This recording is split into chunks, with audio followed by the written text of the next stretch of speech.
Next Level Soul Publishing presents Think and Grow Rich by Napoleon Hill.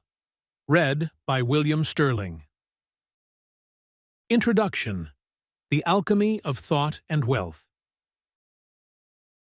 Let us begin with a curious paradox, a cosmic joke, if you will, about money, success, and the most elusive of all treasures, happiness. You see, the mind is a peculiar thing, a playful trickster, capable of sculpting worlds and conjuring fortunes, yet so often shackled by the very illusions it creates.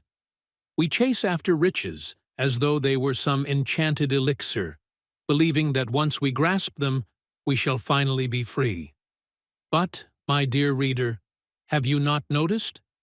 Those who chase money as a means to an end often find themselves running forever, caught in the strange game where wealth is always a step ahead, like a carrot dangling just beyond reach.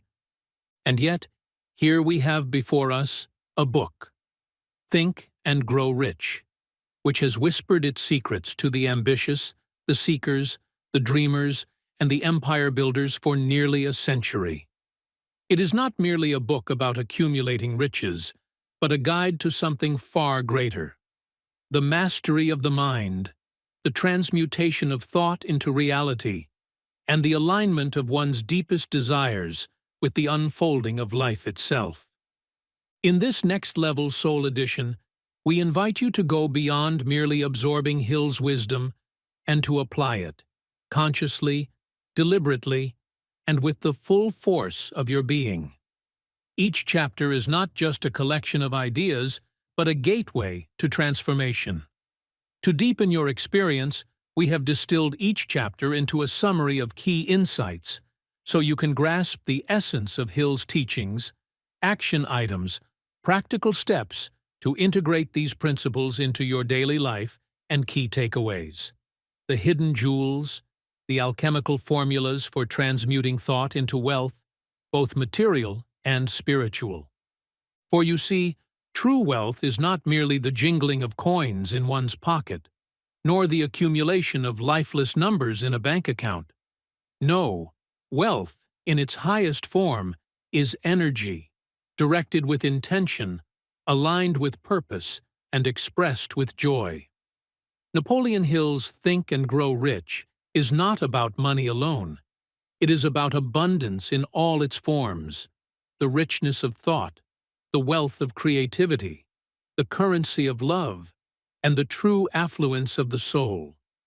And so, dear traveler, as you embark upon this journey, remember this: the path to riches is not walked with mere footsteps, nor is it paved with toil alone. It is shaped in the quiet chambers of the mind, in the clarity of vision, and in the steadfast refusal to entertain doubt. Let this book, in its revitalized form, serve as your map, your compass, and perhaps, if you read with an open heart, your key to unlocking the treasury within. Your riches, after all, have never been elsewhere. They have always been waiting for you to awaken to them. Let the alchemy begin. What do you want most? Is it money, fame, power, contentment, personality, peace of mind, happiness?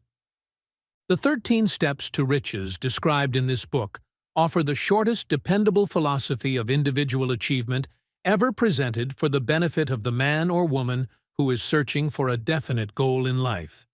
Before beginning the book, you will profit greatly if you recognize the fact that the book was not written to entertain. You cannot digest the contents properly in a week or a month. After reading the book thoroughly, Dr. Miller Reese Hutchison, nationally known consulting engineer and longtime associate of Thomas A. Edison, said, "This is not a novel. It is a textbook on individual achievement that came directly from the experiences of hundreds of America's most successful men. It should be studied, digested, and meditated upon. No more than one chapter should be read in a single night. The reader should underline the sentences which impress him most. Later, he should go back to these marked lines and read them again. A real student will not merely read this book, he will absorb its contents and make them his own. This book should be adopted by all high schools, and no boy or girl should be permitted to graduate without having satisfactorily passed an examination on it. This philosophy will not take the place of the subjects taught in schools, but it will enable one to organize and apply the knowledge acquired and convert it into useful service and adequate compensation without waste of time. Dr. John R. Turner, Dean of the College of the City of New York, after having read the book, said, "The very best example of the soundness of this philosophy is your own son, Blair, whose dramatic story you have outlined in the chapter on desire." Dr. Turner had reference to the author's son, who, born without normal hearing capacity, not only avoided becoming a deaf-mute, but actually converted his handicap into a priceless asset by applying the philosophy here described. After reading the story, starting on page 52, you will realize that you are about to come into possession of a philosophy which can be transmuted into material wealth, or serve as readily to bring you peace of mind, understanding, spiritual harmony, and in some instances, as in the case of the author's son, it can help you master physical affliction. The author discovered, through personally analyzing hundreds of successful men, that all of them followed the habit of exchanging ideas, through what is commonly called conferences. When they had problems to be solved, they sat down together and talked freely, until they discovered, from their joint contribution of ideas, a plan that would serve their purpose. You, who read this book, will get most out of it by putting into practice the mastermind principle described in the book. This you can do, as others are doing so successfully, by forming a study club consisting of any desired number of people who are friendly and harmonious. The club should have a meeting at regular periods, as often as once each week. The procedure should consist of reading one chapter of the book at each meeting, after which the contents of the chapter should be freely discussed by all members. Each member should make notes, putting down all ideas of his own inspired by the discussion. Each member should carefully read and analyze each chapter several days prior to its open reading and joint discussion in the club. The reading at the club should be done by someone who reads well and understands how to put color and feeling into the lines. By following this plan, every reader will get from its pages not only the sum total of the best knowledge organized from the experiences of hundreds of successful men, but more important by far, he will tap new sources of knowledge in his own mind, as well as acquire knowledge of priceless value from every other person present. If you follow this plan persistently, you will be almost certain to uncover and appropriate the secret formula by which Andrew Carnegie acquired his huge fortune, as referred to in the author's introduction. Author's Preface. In every chapter of this book, mention has been made of the money-making secret which has made fortunes for more than 500 exceedingly wealthy men, whom I have carefully analyzed over a long period of years. The secret was brought to my attention by Andrew Carnegie, more than a quarter of a century ago. The canny, lovable old Scotsman carelessly tossed it into my mind, when I was but a boy. Then he sat back in his chair, with a merry twinkle in his eyes, and watched carefully to see if I had brains enough to understand the full significance of what he had said to me. When he saw that I had grasped the idea, he asked if I would be willing to spend 20 years or more, preparing myself to take it to the world, to men and women who, without the secret, might go through life as failures. I said I would, and with Mr. Carnegie's cooperation, I have kept my promise. This book contains the secret, after having been put to a practical test by thousands of people in almost every walk of life. It was Mr. Carnegie's idea that the magic formula, which gave him a stupendous fortune, ought to be placed within reach of people who do not have time to investigate how men make money, and it was his hope that I might test and demonstrate the soundness of the formula through the experience of men and women in every calling. He believed the formula should be taught in all public schools and colleges, and expressed the opinion that if it were properly taught, it would so revolutionize the entire educational system that the time spent in school could be reduced to less than half. His experience with Charles M. Schwab and other young men of Mr. Schwab's type convinced Mr. Carnegie that much of that which is taught in the schools is of no value whatsoever in connection with the business of earning a living or accumulating riches. He had arrived at this decision because he had taken into his business one young man after another, many of them with but little schooling, and by coaching them in the use of this formula, developed in them rare leadership. Moreover, his coaching made fortunes for every one of them who followed his instructions. In the chapter on faith, you will read the astounding story of the organization of the giant United States Steel Corporation, as it was conceived and carried out by one of the young men through whom Mr. Carnegie proved that his formula will work for all who are ready for it. This single application of the secret, by that young man, Charles M. Schwab, made him a huge fortune in both money and opportunity. Roughly speaking, this particular application of the formula was worth $600 million. These facts, and they are facts well known to almost everyone who knew Mr. Carnegie, give you a fair idea of what the reading of this book may bring to you, provided you know what it is that you want. Even before it had undergone 20 years of practical testing, the secret was passed on to more than 100,000 men and women who have used it for their personal benefit, as Mr. Carnegie planned that they should. Some have made fortunes with it. Others have used it successfully in creating harmony in their homes.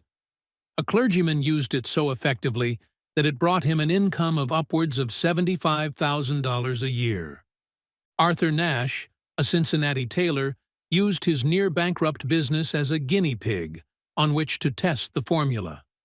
The business came to life and made a fortune for its owners. It is still thriving, although Mr. Nash has gone.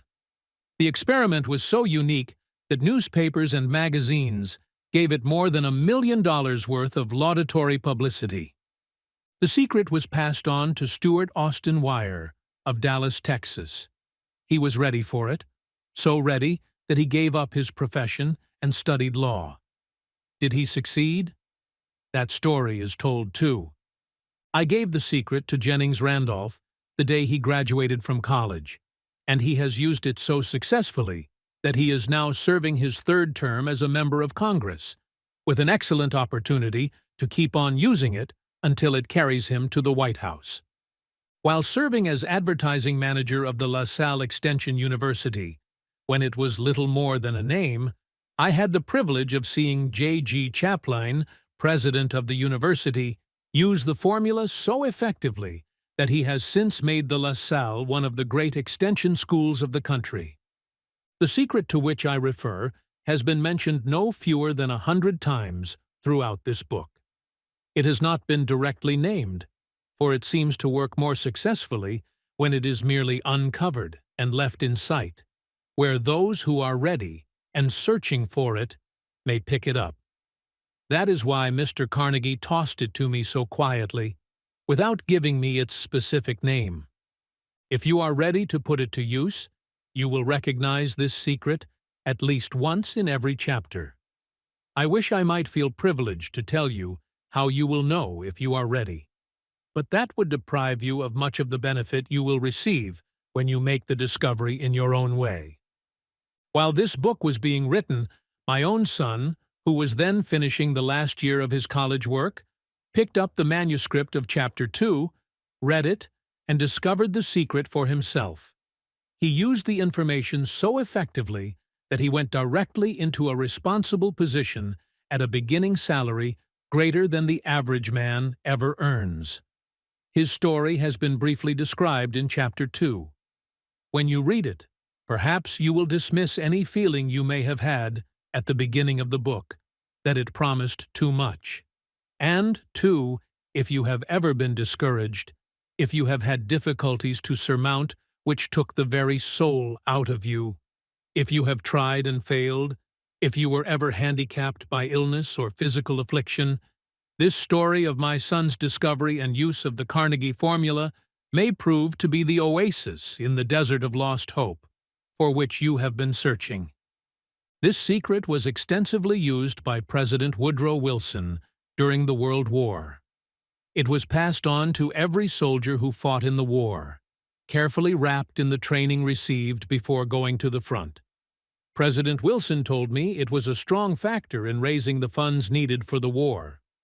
More than 20 years ago, Honorable Manuel L. Quezon, then resident commissioner of the Philippine Islands, was inspired by the secret to gain freedom for his people. He has gained freedom for the Philippines and is the first president of the Free State. A peculiar thing about this secret is that those who once acquire it and use it find themselves literally swept onto success, with but little effort, and they never again submit to failure. If you doubt this, study the names of those who have used it. Wherever they have been mentioned, check their records for yourself, and be convinced. There is no such thing as something for nothing. The secret to which I refer cannot be had without a price, although the price is far less than its value. It cannot be had at any price by those who are not intentionally searching for it. It cannot be given away. It cannot be purchased for money, for the reason that it comes in two parts. One part is already in possession of those who are ready for it. The secret serves equally well all who are ready for it. Education has nothing to do with it. Long before I was born, the secret had found its way into the possession of Thomas A. Edison, and he used it so intelligently that he became the world's leading inventor, although he had but 3 months of schooling. The secret was passed on to a business associate of Mr. Edison. He used it so effectively that, although he was then making only $12,000 a year, he accumulated a great fortune and retired from active business while still a young man. You will find his story at the beginning of the first chapter. It should convince you that riches are not beyond your reach, that you can still be what you wish to be, that money, fame, recognition, and happiness can be had by all who are ready and determined to have these blessings. How do I know these things? You should have the answer before you finish this book. You may find it in the very first chapter, or on the last page. While I was performing the 20-year task of research, which I had undertaken at Mr. Carnegie's request, I analyzed hundreds of well-known men, many of whom admitted that they had accumulated their vast fortunes through the aid of the Carnegie secret. Among these men were Henry Ford, William Wrigley Juchter, John Wanamaker, James J. Hill, George S. Parker, E. M. Statler, Henry L. Doherty, Cyrus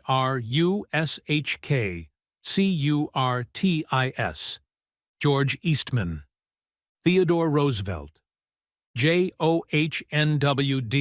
Avis, Elbert Hubbard, Wilbur Wright, William Jennings, Bryan, Dr. David Starr, Jordan, Jodgenermour, Charles M. Schwab, Harris F. Williams, Dr. Frank Gonzalez, Daniel Willard, King Gillette, Ralph A. Weeks, Judge Daniel T. Wright, John D. Rockefeller, Thomas A. Edison, Frank A. Vanderlip, F. W. Woolworth, Colonel Robert $1, Edward A. Filene, Edwin C. Barnes, Arthur Brisbane, Woodrow Wilson, W. M. Howard Taft, Luther Burbank, Edward W. Bok, Frank Amunsey, Elbert H. Gary, Dr. Alexander Graham Bell, Johpatterson, Julius Rosenwald, Stuart Austin Wire, Dr. Frank Crane, George M. Alexander, J. G. Chapline, Hon. Jennings Randolph, Arthur Nash, Clarence Darrow. These names represent but a small fraction of the hundreds of well-known Americans whose achievements, financially and otherwise, prove that those who understand and apply the Carnegie secret reach high stations in life. I have never known anyone who was inspired to use the secret, who did not achieve noteworthy success in his chosen calling. I have never known any person to distinguish himself, or to accumulate riches of any consequence, without possession of the secret. From these two facts, I draw the conclusion that the secret is more important, as a part of the knowledge essential for self-determination, than any which one receives through what is popularly known as education. What is education, anyway? This has been answered in full detail. As far as schooling is concerned, many of these men had very little. John Wanamaker once told me that what little schooling he had, he acquired in very much the same manner as a modern locomotive takes on water, by scooping it up as it runs. Henry Ford never reached high school, let alone college. I am not attempting to minimize the value of schooling, but I am trying to express my earnest belief that those who master and apply the secret will reach high stations, accumulate riches, and bargain with life on their own terms, even if their schooling has been meager. Somewhere, as you read, the secret to which I refer will jump from the page and stand boldly before you, if you are ready for it.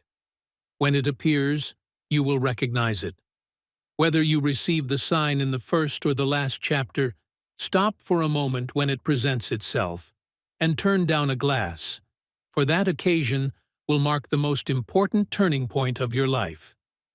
We pass now to Chapter 1, and to the story of my very dear friend, who has generously acknowledged having seen the mystic sign, and whose business achievements are evidence enough that he turned down a glass. As you read his story, and the others, remember that they deal with the important problems of life, such as all men experience.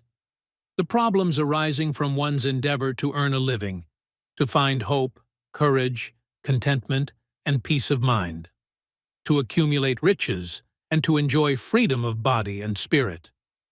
Remember, too, as you go through the book, that it deals with facts and not with fiction, its purpose being to convey a great universal truth through which all who are ready may learn, not only what to do, but also how to do it, and receive, as well, the needed stimulus to make a start.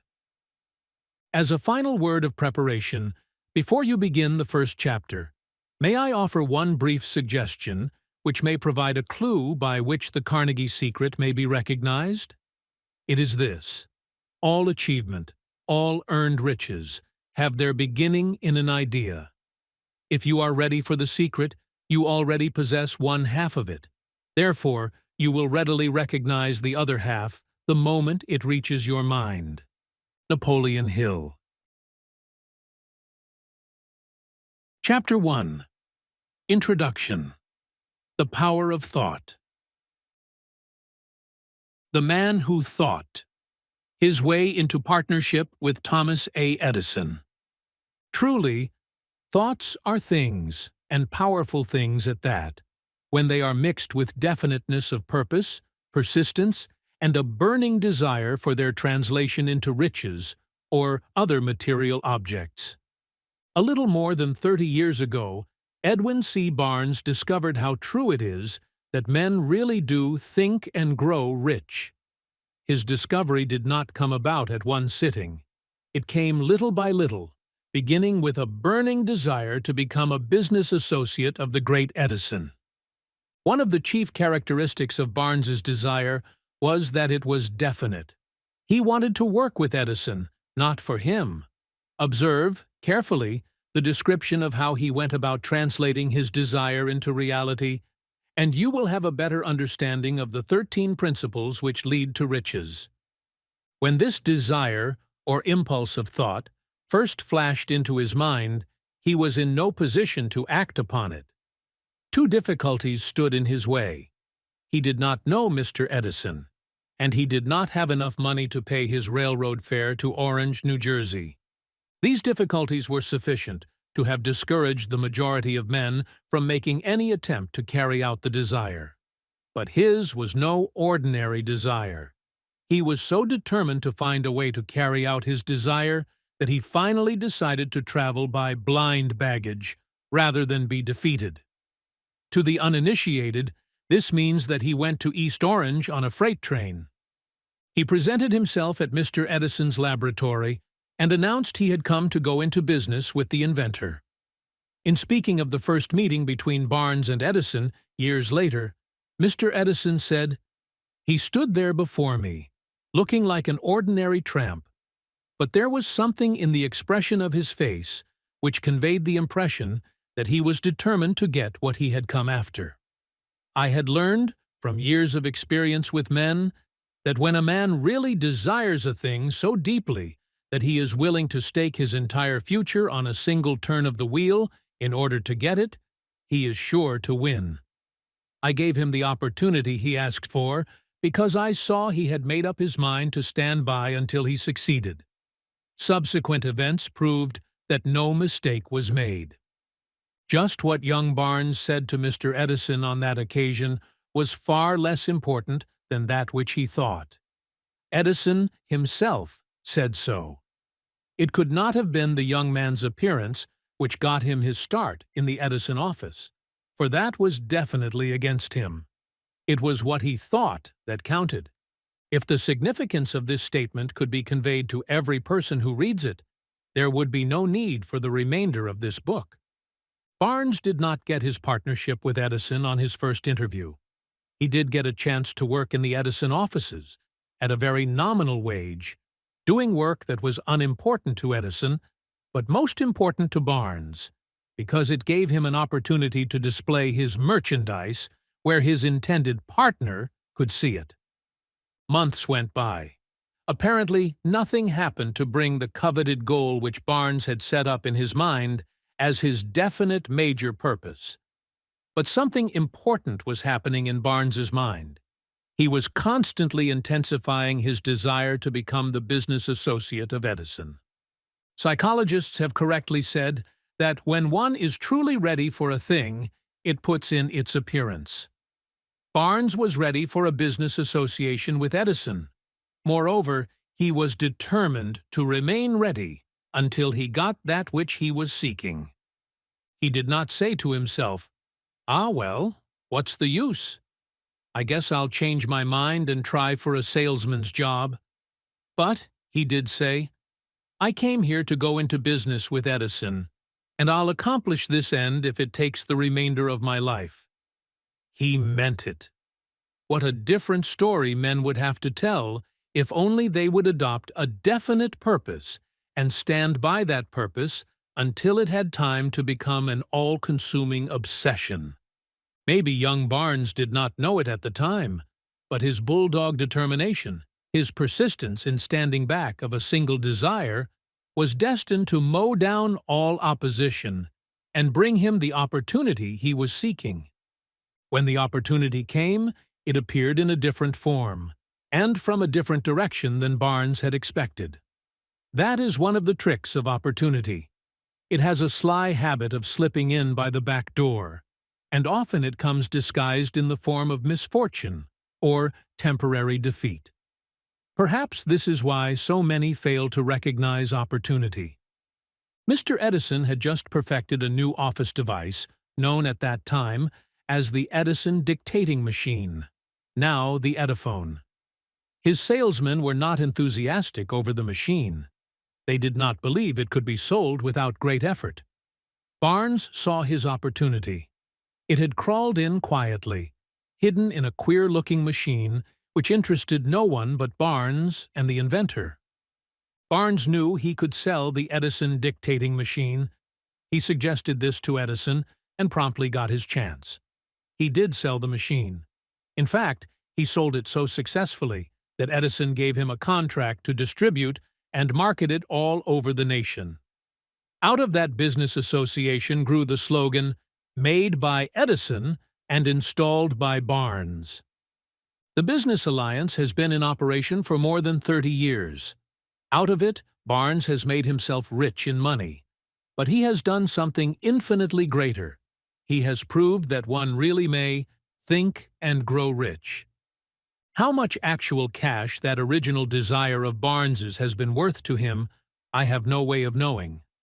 Perhaps it has brought him $2 or $3 million, but the amount, whatever it is, becomes insignificant when compared with the greater asset he acquired in the form of definite knowledge that an intangible impulse of thought can be transmuted into its physical counterpart by the application of known principles.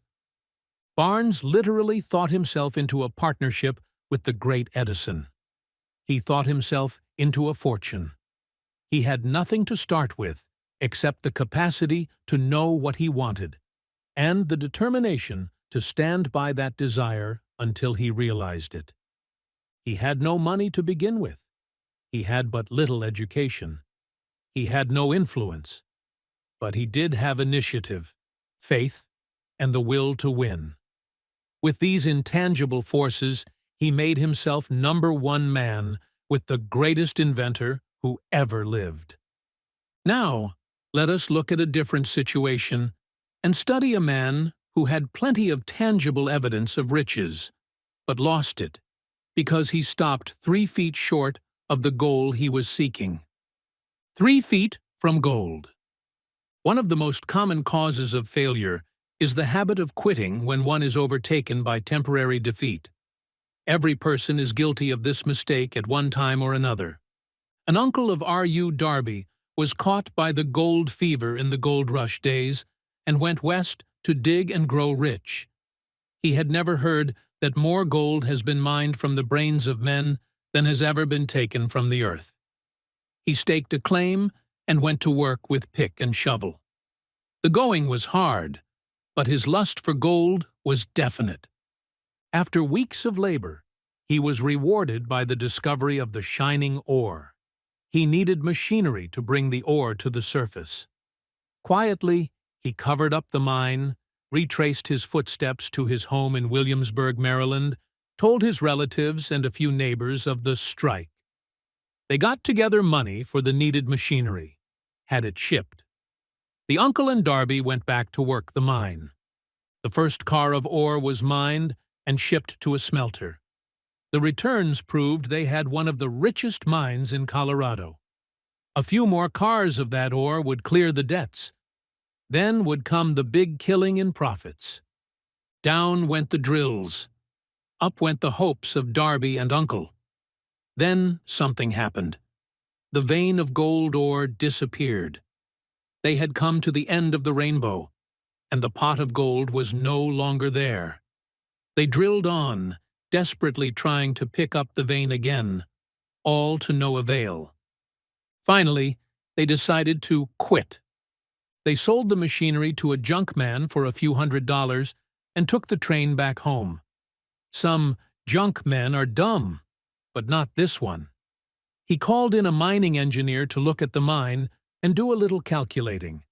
The engineer advised that the project had failed because the owners were not familiar with fault lines. His calculations showed that the vein would be found just 3 feet from where the Darbys had stopped drilling.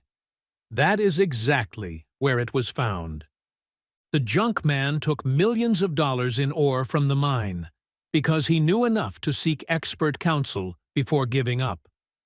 Most of the money which went into the machinery was procured through the efforts of R.U. Darby, who was then a very young man.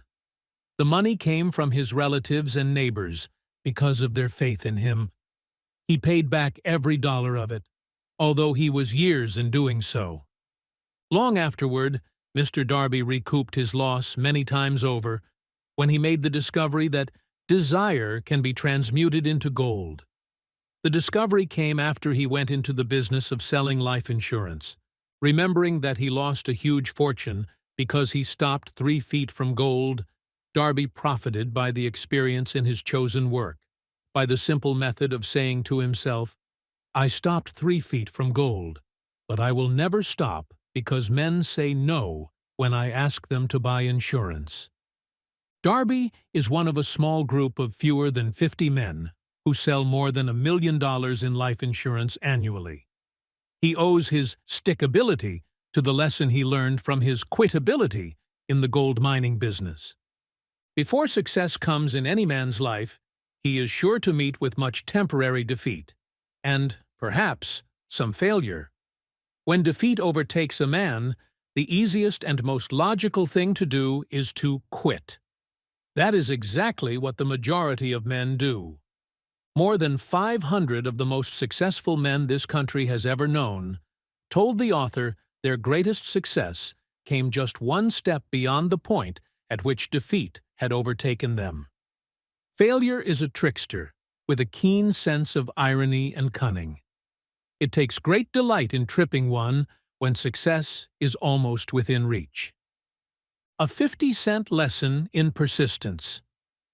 Shortly after Mr. Darby received his degree from the University of Hard Knocks and had decided to profit by his experience in the gold mining business, he had the good fortune to be present on an occasion that proved to him that no does not necessarily mean no.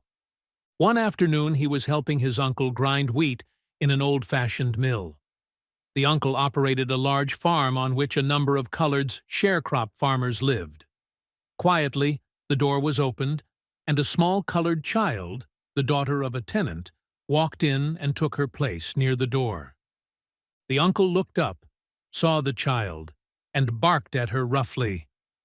"What do you want?"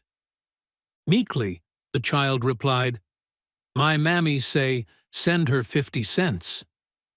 "I'll not do it," the uncle retorted. "Now you run on home." "Yas, sah," the child replied. But she did not move. The uncle went ahead with his work, so busily engaged that he did not pay enough attention to the child to observe that she did not leave. When he looked up and saw her still standing there, he yelled at her, "I told you to go on home. Now go, or I'll take a switch to you." The little girl said, "Yas, sah," but she did not budge an inch. The uncle dropped a sack of grain he was about to pour into the mill hopper, picked up a barrel stave, and started toward the child with an expression on his face that indicated trouble. Darby held his breath. He was certain he was about to witness a murder. He knew his uncle had a fierce temper. He knew that colored children were not supposed to defy white people in that part of the country. When the uncle reached the spot where the child was standing, she quickly stepped forward 1 step, looked up into his eyes, and screamed at the top of her shrill voice, "My mammy's gotta have that 50 cents." The uncle stopped, looked at her for a minute, then slowly laid the barrel stave on the floor, put his hand in his pocket, took out $50, and gave it to her. The child took the money and slowly backed toward the door, never taking her eyes off the man whom she had just conquered. After she had gone, the uncle sat down on a box and looked out the window into space for more than 10 minutes. He was pondering, with awe, over the whipping he had just taken. Mr. Darby, too, was doing some thinking. That was the first time in all his experience that he had seen a colored child deliberately master an adult white person. How did she do it? What happened to his uncle that caused him to lose his fierceness and become as docile as a lamb? What strange power did this child use that made her master over her superior? These and other similar questions flashed into Darby's mind, but he did not find the answer until years later, when he told me the story. Strangely, the story of this unusual experience was told to the author in the old mill, on the very spot where the uncle took his whipping. Strangely, too, I had devoted nearly a quarter of a century to the study of the power which enabled an ignorant, illiterate colored child to conquer an intelligent man. As we stood there in that musty old mill, Mr. Darby repeated the story of the unusual conquest and finished by asking, "What can you make of it? What strange power did that child use that so completely whipped my uncle?" The answer to his question will be found in the principles described in this book. The answer is full and complete. It contains details and instructions sufficient to enable anyone to understand and apply the same force which the little child accidentally stumbled upon. Keep your mind alert, and you will observe exactly what strange power came to the rescue of the child. You will catch a glimpse of this power in the next chapter. Somewhere in the book, you will find an idea that will quicken your receptive powers and place at your command, for your own benefit, this same irresistible power. The awareness of this power may come to you in the first chapter, or it may flash into your mind in some subsequent chapter. It may come in the form of a single idea, or it may come in the nature of a plan or a purpose. Again, it may cause you to go back into your past experiences of failure or defeat and bring to the surface some lesson by which you can regain all that you lost through defeat. After I had described to Mr. Darby the power unwittingly used by the little colored child, he quickly retraced his 30 years of experience as a life insurance salesman and frankly acknowledged that his success in that field was due, in no small degree, to the lesson he had learned from the child.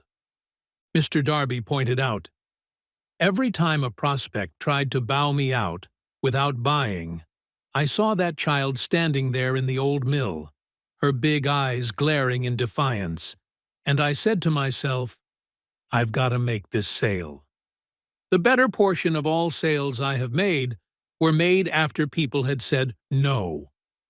He recalled, too, his mistake in having stopped only 3 feet from gold, but, he said, that experience was a blessing in disguise. It taught me to keep on keeping on, no matter how hard the going may be, a lesson I needed to learn before I could succeed in anything. This story of Mr. Darby and his uncle, the colored child and the gold mine, doubtless will be read by hundreds of men who make their living by selling life insurance, and to all of these, the author wishes to offer the suggestion that Darby owes to these 2 experiences his ability to sell more than $1 million of life insurance every year. Life is strange and often imponderable. Both the successes and the failures have their roots in simple experiences. Mr. Darby's experiences were commonplace and simple enough, yet they held the answer to his destiny in life. Therefore, they were as important to him as life itself. He profited by these 2 dramatic experiences because he analyzed them and found the lesson they taught. But what of the man who has neither the time nor the inclination to study failure in search of knowledge that may lead to success? Where and how is he to learn the art of converting defeat into stepping stones to opportunity? In answer to these questions, this book was written. The answer called for a description of 13 principles, but remember, as you read, the answer you may be seeking to the questions which have caused you to ponder over the strangeness of life may be found in your own mind, through some idea, plan, or purpose which may spring into your mind as you read. One sound idea is all that one needs to achieve success. The principles described in this book contain the best and the most practical of all that is known concerning ways and means of creating useful ideas.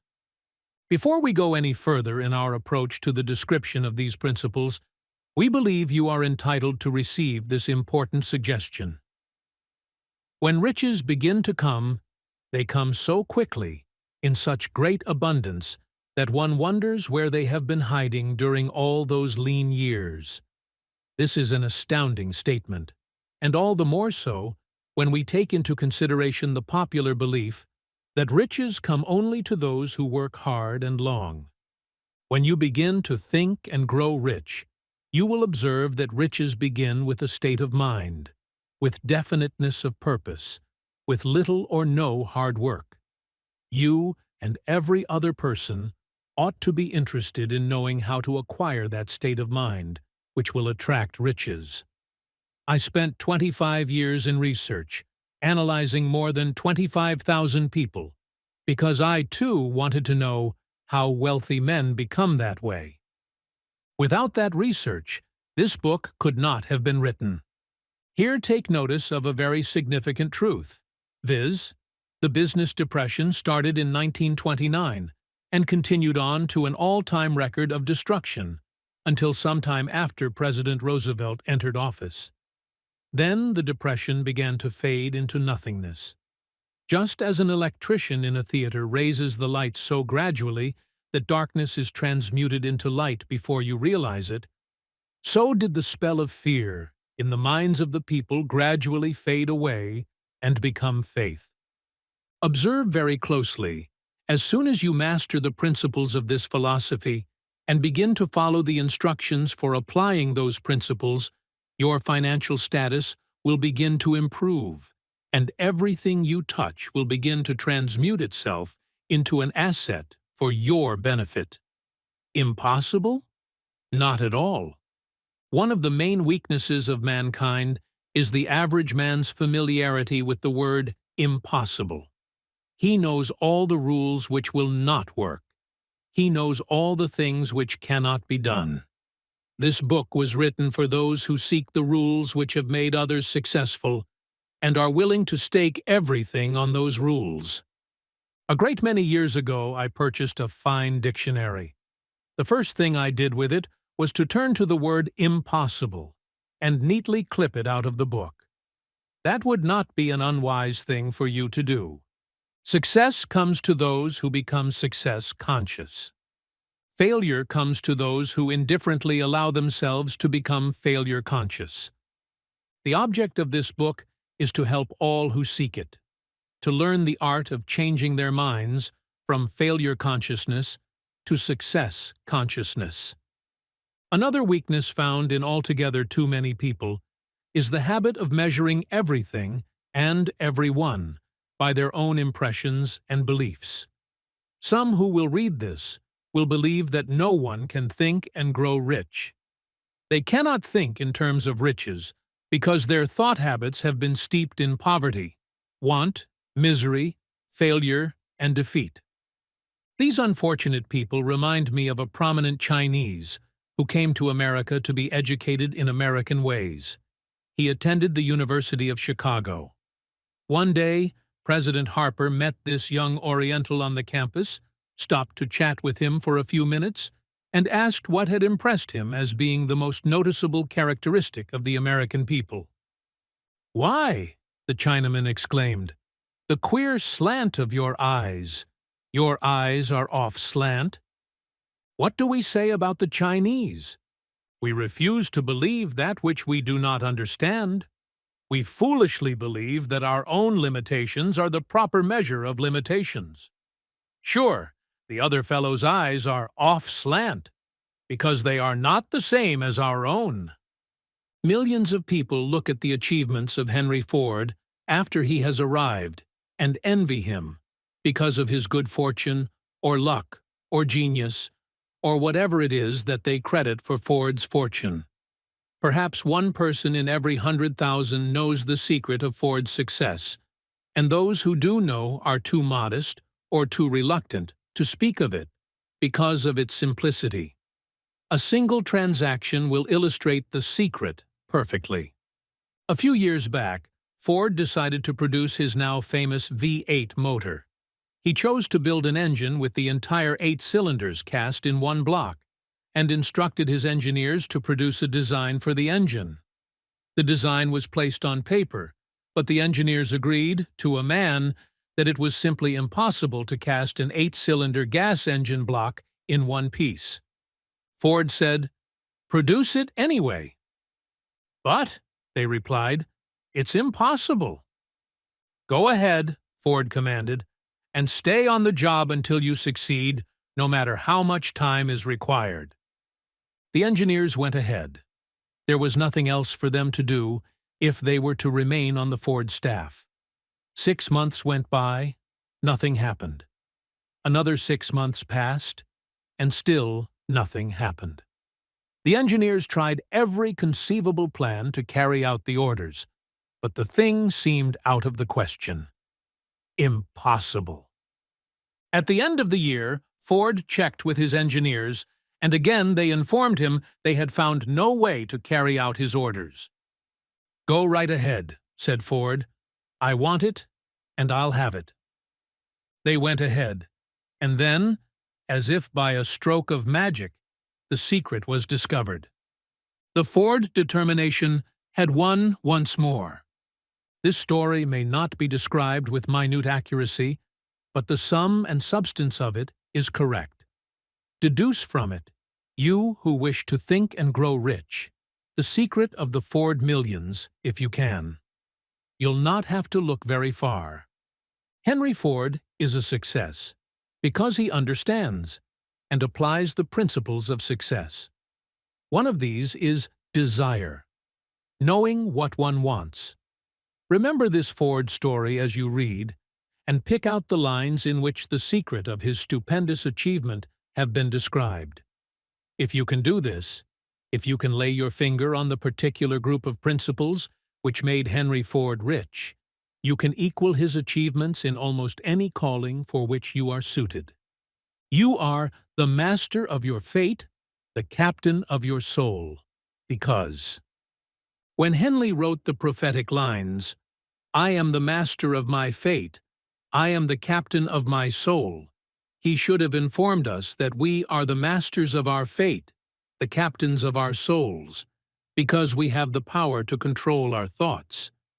He should have told us that the ether in which this little earth floats, in which we move and have our being, is a form of energy moving at an inconceivably high rate of vibration, and that the ether is filled with a form of universal power which adapts itself to the nature of the thoughts we hold in our minds, and influences us in natural ways to transmute our thoughts into their physical equivalent. If the poet had told us of this great truth, we would know why it is that we are the masters of our fate, the captains of our souls. He should have told us, with great emphasis, that this power makes no attempt to discriminate between destructive thoughts and constructive thoughts, that it will urge us to translate into physical reality thoughts of poverty, just as quickly as it will influence us to act upon thoughts of riches. He should have told us, too, that our brains become magnetized with the dominating thoughts which we hold in our minds, and, by means with which no man is familiar, these magnets attract to us the forces, the people, the circumstances of life which harmonize with the nature of our dominating thoughts. He should have told us that before we can accumulate riches in great abundance, we must magnetize our minds with intense desire for riches, that we must become money-conscious until the desire for money drives us to create definite plans for acquiring it. But, being a poet and not a philosopher, Henley contented himself by stating a great truth in poetic form, leaving those who followed him to interpret the philosophical meaning of his lines. Little by little, the truth has unfolded itself, until it now appears certain that the principles described in this book hold the secret of mastery over our economic fate. We are now ready to examine the first of these principles. Maintain a spirit of open-mindedness, and remember as you read, they are the invention of no one man. The principles were gathered from the life experiences of more than 500 men who actually accumulated riches in huge amounts. Men who began in poverty, with but little education, without influence. The principles worked for these men. You can put them to work for your own enduring benefit. You will find it easy, not hard, to do. Before you read the next chapter, I want you to know that it conveys factual information which might easily change your entire financial destiny, as it has so definitely brought changes of stupendous proportions to two people described. I want you to know, also, that the relationship between these two men and myself is such that I could have taken no liberties with the facts, even if I had wished to do so. One of them has been my closest personal friend for almost 25 years. The other is my own son. The unusual success of these two men, success which they generously accredit to the principle described in the next chapter, more than justifies this personal reference as a means of emphasizing the far-flung power of this principle. Almost 15 years ago, I delivered the commencement address at Salem College, Salem, West Virginia. I emphasized the principle described in the next chapter with so much intensity that one of the members of the graduating class definitely appropriated it and made it a part of his own philosophy. The young man is now a member of Congress and an important factor in the present administration. Just before this book went to the publisher, he wrote me a letter in which he so clearly stated his opinion of the principle outlined in the next chapter that I have chosen to publish his letter as an introduction to that chapter. It gives you an idea of the rewards to come. My dear Napoleon, my service as a member of Congress having given me an insight into the problems of men and women, I am writing to offer a suggestion which may become helpful to thousands of worthy people. With apologies, I must state that the suggestion, if acted upon, will mean several years of labor and responsibility for you, but I am enheartened to make the suggestion, because I know your great love for rendering useful service. In 1922, you delivered the commencement address at Salem College, when I was a member of the graduating class. In that address, you planted in my mind an idea which has been responsible for the opportunity I now have to serve the people of my state, and will be responsible, in a very large measure, for whatever success I may have in the future. The suggestion I have in mind is that you put into a book the sum and substance of the address you delivered at Salem College, and in that way give the people of America an opportunity to profit by your many years of experience and association with the men who, by their greatness, have made America the richest nation on earth. I recall, as though it were yesterday, the marvelous description you gave of the method by which Henry Ford, with but little schooling, without a dollar, with no influential friends, rose to great heights.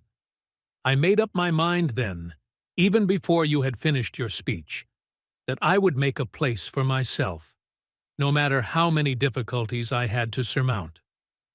Thousands of young people will finish their schooling this year, and within the next few years. Every one of them will be seeking just such a message of practical encouragement as the one I received from you. They will want to know where to turn, what to do, to get started in life. You can tell them, because you have helped to solve the problems of so many, many people. If there is any possible way that you can afford to render so great a service, may I offer the suggestion that you include with every book one of your personal analysis charts, in order that the purchaser of the book may have the benefit of a complete self-inventory, indicating, as you indicated to me years ago, exactly what is standing in the way of success.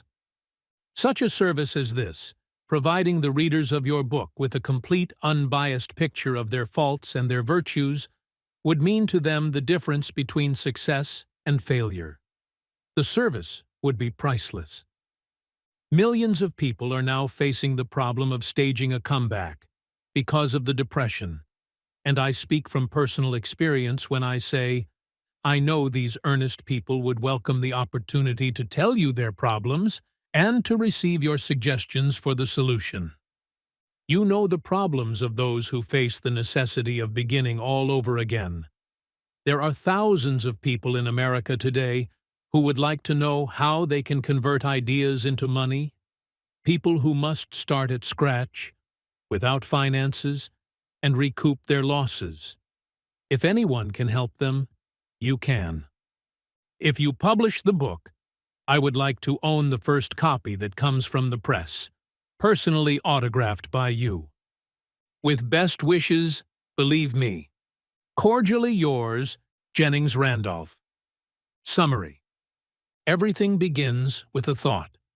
Napoleon Hill asserts that success is not a matter of luck, but the result of a clear vision, a burning desire, and unwavering faith. He introduces the concept that thoughts are the building blocks of reality, and when properly directed, they shape one's destiny. Key takeaways. Success starts in the mind. Whatever you focus on expands. Faith and desire are the catalysts that turn thoughts into reality. Definiteness of purpose is the foundation of achievement. Action items. Reflect on your dominant thoughts. Are they leading you toward success or failure? Write down your biggest goals and ensure they are clear and specific. Begin each day by affirming your ability to achieve what you desire.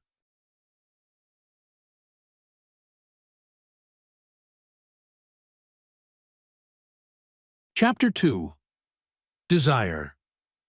The starting point of all achievement. The first step to riches. When Edwin C. Barnes climbed down from the freight train in Orange, New Jersey, more than 30 years ago, he may have resembled a tramp, but his thoughts were those of a king.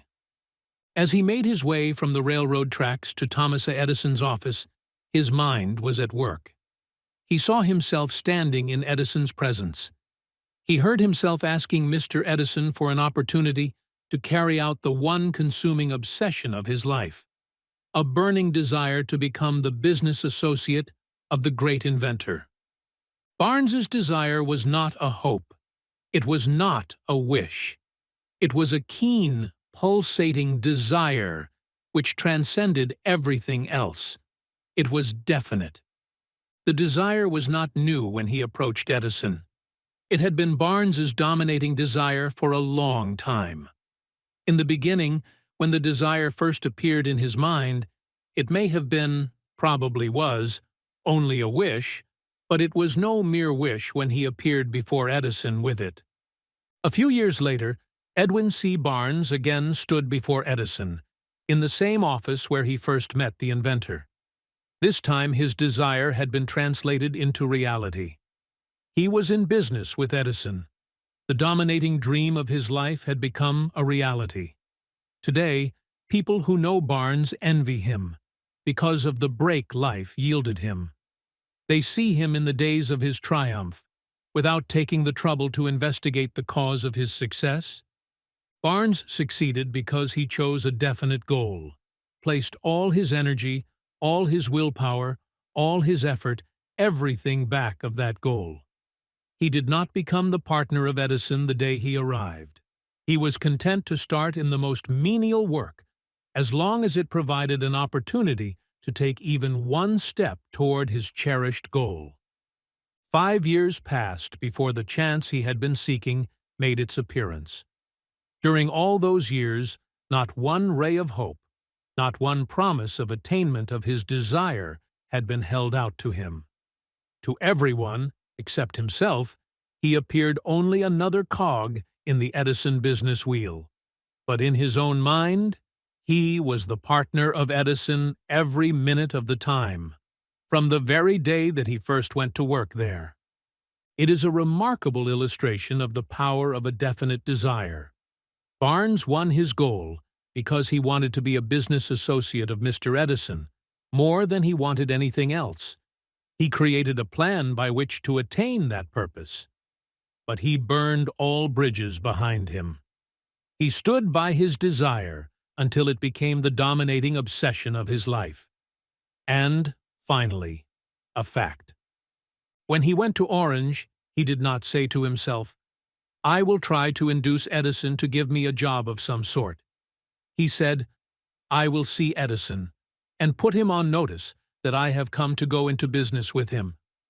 He did not say, "I will work there for a few months, and if I get no encouragement, I will quit and get a job somewhere else." He did say, "I will start anywhere.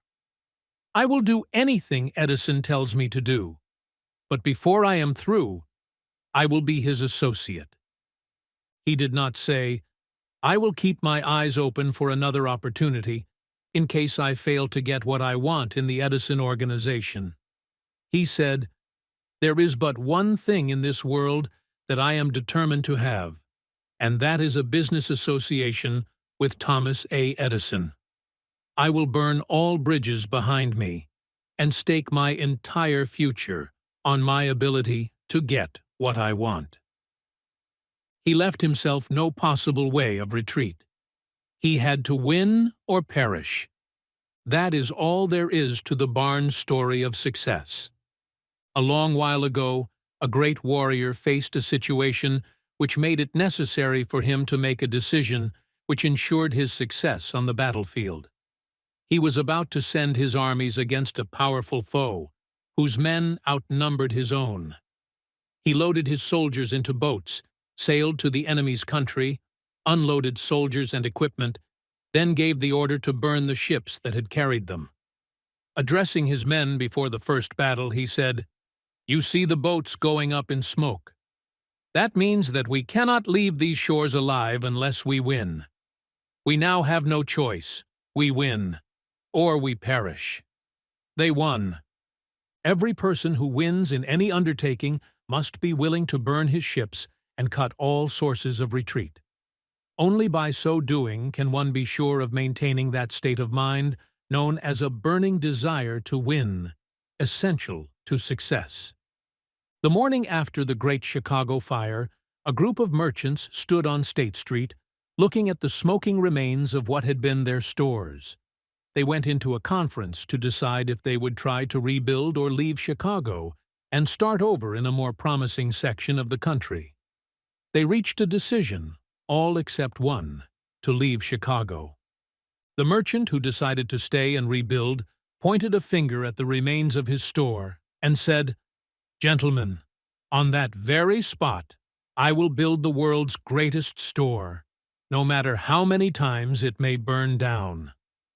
That was more than 50 years ago. The store was built. It stands there today, a towering monument to the power of that state of mind, known as a burning desire. The easy thing for Marshall Field to have done would have been exactly what his fellow merchants did.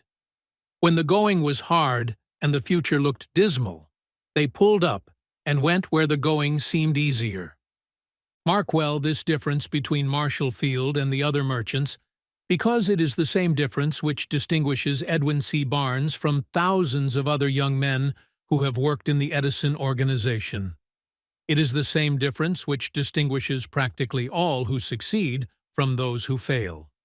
Every human being who reaches the age of understanding of the purpose of money wishes for it.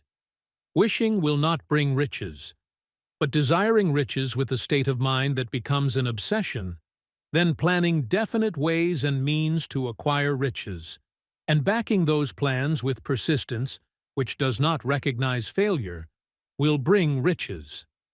The method by which desire for riches can be transmuted into its financial equivalent consists of 6 definite practical steps, viz. First, fix in your mind the exact amount of money you desire. It is not sufficient merely to say, "I want plenty of money." Be definite as to the amount. There is a psychological reason for definiteness, which will be described in a subsequent chapter. Second, determine exactly what you intend to give in return for the money you desire. There is no such reality as something for nothing. Third, establish a definite date when you intend to possess the money you desire. Fourth, create a definite plan for carrying out your desire and begin at once, whether you are ready or not, to put this plan into action. Fifth, write out a clear, concise statement of the amount of money you intend to acquire. Name the time limit for its acquisition, state what you intend to give in return for the money, and describe clearly the plan through which you intend to accumulate it. Sixth, read your written statement aloud, twice daily, once just before retiring at night, and once after arising in the morning. As you read, see and feel and believe yourself, already in possession of the money. It is important that you follow the instructions described in these 6 steps. It is especially important that you observe and follow the instructions in the 6th paragraph. You may complain that it is impossible for you to see yourself in possession of money before you actually have it. Here is where a burning desire will come to your aid. If you truly desire money so keenly that your desire is an obsession, you will have no difficulty in convincing yourself that you will acquire it. The object is to want money, and to become so determined to have it that you convince yourself you will have it. Only those who become money-conscious ever accumulate great riches. Money consciousness means that the mind has become so thoroughly saturated with the desire for money that one can see oneself already in possession of it. To the uninitiated, who has not been schooled in the working principles of the human mind, these instructions may appear impractical. It may be helpful to all who fail to recognize the soundness of the 6 steps, to know that the information they convey was received from Andrew Carnegie, who began as an ordinary laborer in the steel mills, but managed, despite his humble beginning, to make these principles yield him a fortune of considerably more than $100 million. It may be of further help to know that the 6 steps here recommended were carefully scrutinized by the late Thomas A. Edison, who placed his stamp of approval upon them as being not only the steps essential for the accumulation of money, but necessary for the attainment of any definite goal. The steps call for no hard labor. They call for no sacrifice. They do not require one to become ridiculous or credulous. To apply them calls for no great amount of education. But the successful application of these 6 steps does call for sufficient imagination to enable one to see and to understand that accumulation of money cannot be left to chance, good fortune, and luck. One must realize that all who have accumulated great fortunes first did a certain amount of dreaming, hoping, wishing, desiring, and planning before they acquired money. You may as well know, right here, that you can never have riches in great quantities unless you can work yourself into a white heat of desire for money and actually believe you will possess it. You may as well know, also, that every great leader, from the dawn of civilization down to the present, was a dreamer. Christianity is the greatest potential power in the world today, because its founder was an intense dreamer who had the vision and the imagination to see realities in their mental and spiritual form before they had been transmuted into physical form. If you do not see great riches in your imagination, you will never see them in your bank balance. Never, in the history of America, has there been so great an opportunity for practical dreamers as now exists. The 6-year economic collapse has reduced all men, substantially, to the same level. A new race is about to be run. The stakes represent huge fortunes which will be accumulated within the next 10 years. The rules of the race have changed because we now live in a changed world that definitely favors the masses, those who had but little or no opportunity to win under the conditions existing during the Depression, when fear paralyzed growth and development. We who are in this race for riches should be encouraged to know that this changed world in which we live is demanding new ideas, new ways of doing things, new leaders, new inventions, new methods of teaching, new methods of marketing, new books, new literature, new features for the radio, new ideas for moving pictures. Back of all this demand for new and better things, there is one quality which one must possess to win, and that is definiteness of purpose, the knowledge of what one wants, and a burning desire to possess it. The business depression marked the death of one age and the birth of another. This changed world requires practical dreamers who can and will put their dreams into action. The practical dreamers have always been, and always will be, the pattern makers of civilization. We who desire to accumulate riches should remember the real leaders of the world always have been men who harnessed and put into practical use the intangible, unseen forces of unborn opportunity, and have converted those forces, or impulses of thought, into skyscrapers, cities, factories, airplanes, automobiles, and every form of convenience that makes life more pleasant. Tolerance and an open mind are practical necessities of the dreamer of today. Those who are afraid of new ideas are doomed before they start. Never has there been a time more favorable to pioneers than the present. True, there is no wild and woolly West to be conquered, as in the days of the covered wagon, but there is a vast business, financial, and industrial world to be remolded and redirected along new and better lines.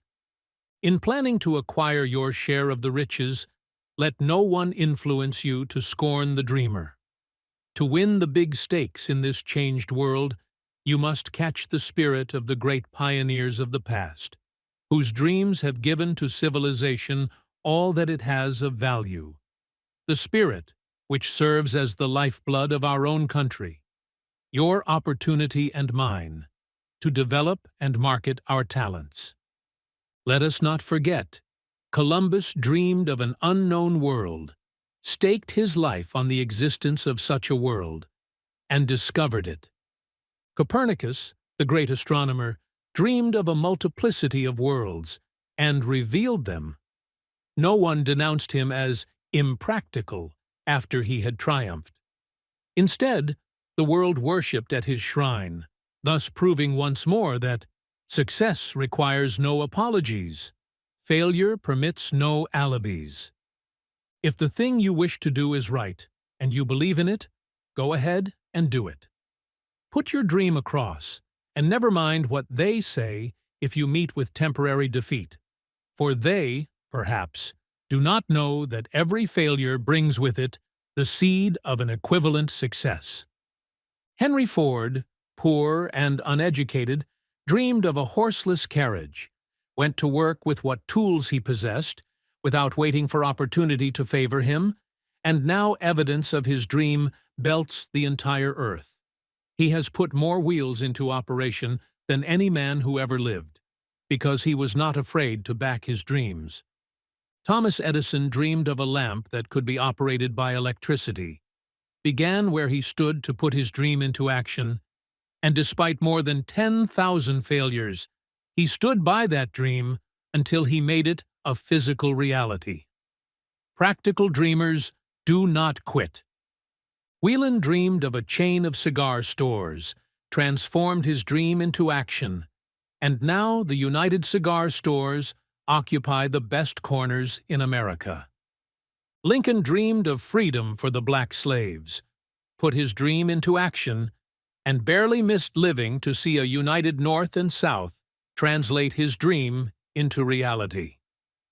The Wright brothers dreamed of a machine that would fly through the air. Now one may see evidence all over the world that they dreamed soundly. Marconi dreamed of a system for harnessing the intangible forces of the ether. Evidence that he did not dream in vain may be found in every wireless and radio in the world. Moreover, Marconi's dream brought the humblest cabin and the most stately manor house side by side. It made the people of every nation on earth backdoor neighbors. It gave the President of the United States a medium by which he may talk to all the people of America at one time and on short notice. It may interest you to know that Marconi's friends had him taken into custody and examined in a psychopathic hospital when he announced he had discovered a principle through which he could send messages through the air without the aid of wires or other direct physical means of communication. The dreamers of today fare better. The world has become accustomed to new discoveries. Nay, It has shown a willingness to reward the dreamer who gives the world a new idea. The greatest achievement was, at first, and for a time, but a dream. The oak sleeps in the acorn. The bird waits in the egg, and in the highest vision of the soul, a waking angel stirs. Dreams are the seedlings of reality. Awake, arise, and assert yourself, you dreamers of the world. Your star is now in the ascendancy. The World Depression brought the opportunity you have been waiting for. It taught people humility, tolerance, and open-mindedness. The world is filled with an abundance of opportunity which the dreamers of the past never knew. A burning desire to be and to do is the starting point from which the dreamer must take off. Dreams are not born of indifference, laziness, or lack of ambition. The world no longer scoffs at the dreamer, nor calls him impractical. If you think it does, take a trip to Tennessee and witness what a dreamer president has done in the way of harnessing and using the great water power of America. A score of years ago, such a dream would have seemed like madness. You have been disappointed. You have undergone defeat during the Depression. You have felt the great heart within you crushed until it bled. Take courage, for these experiences have tempered the spiritual metal of which you are made. They are assets of incomparable value. Remember, too, that all who succeed in life get off to a bad start and pass through many heartbreaking struggles before they arrive. The turning point in the lives of those who succeed usually comes at the moment of some crisis, through which they are introduced to their other selves. John Bunyan wrote The Pilgrim's Progress, which is among the finest of all English literature, after he had been confined in prison and sorely punished, because of his views on the subject of religion. O. Henry discovered the genius which slept within his brain, after he had met with great misfortune, and was confined in a prison cell in Columbus, Ohio. Being forced, through misfortune, to become acquainted with his other self and to use his imagination, he discovered himself to be a great author instead of a miserable criminal and outcast. Strange and varied are the ways of life, and stranger still are the ways of infinite intelligence, through which men are sometimes forced to undergo all sorts of punishment before discovering their own brains and their own capacity to create useful ideas through imagination. Edison, the world's greatest inventor and scientist, was a tramp telegraph operator. He failed innumerable times before he was driven, finally, to the discovery of the genius which slept within his brain. Charles Dickens began by pasting labels on blacking pots. The tragedy of his first love penetrated the depths of his soul and converted him into one of the world's truly great authors. That tragedy produced, first, David Copperfield, then a succession of other works that made this a richer and better world for all who read his books. Disappointment over love affairs generally has the effect of driving men to drink and women to ruin. And this because most people never learn the art of transmuting their strongest emotions into dreams of a constructive nature. Helen Keller became deaf, dumb, and blind shortly after birth. Despite her greatest misfortune, she has written her name indelibly in the pages of the history of the great. Her entire life has served as evidence that no one ever is defeated until defeat has been accepted as a reality. Robert Burns was an illiterate country lad. He was cursed by poverty and grew up to be a drunkard in the bargain. The world was made better for his having lived, because he clothed beautiful thoughts in poetry, and thereby plucked a thorn and planted a rose in its place. Booker T. Washington was born in slavery, handicapped by race and color. Because he was tolerant, had an open mind at all times, on all subjects, and was a dreamer, he left his impress for good on an entire race. Beethoven was deaf, Milton was blind, but their names will last as long as time endures, because they dreamed and translated their dreams into organized thought. Before passing to the next chapter, kindle anew in your mind the fire of hope, faith, courage, and tolerance. If you have these states of mind, and a working knowledge of the principles described, all else that you need will come to you when you are ready for it. Let Emerson state the thought in these words: "Every proverb, every book, every byword that belongs to thee for aid and comfort shall surely come home through open or winding passages.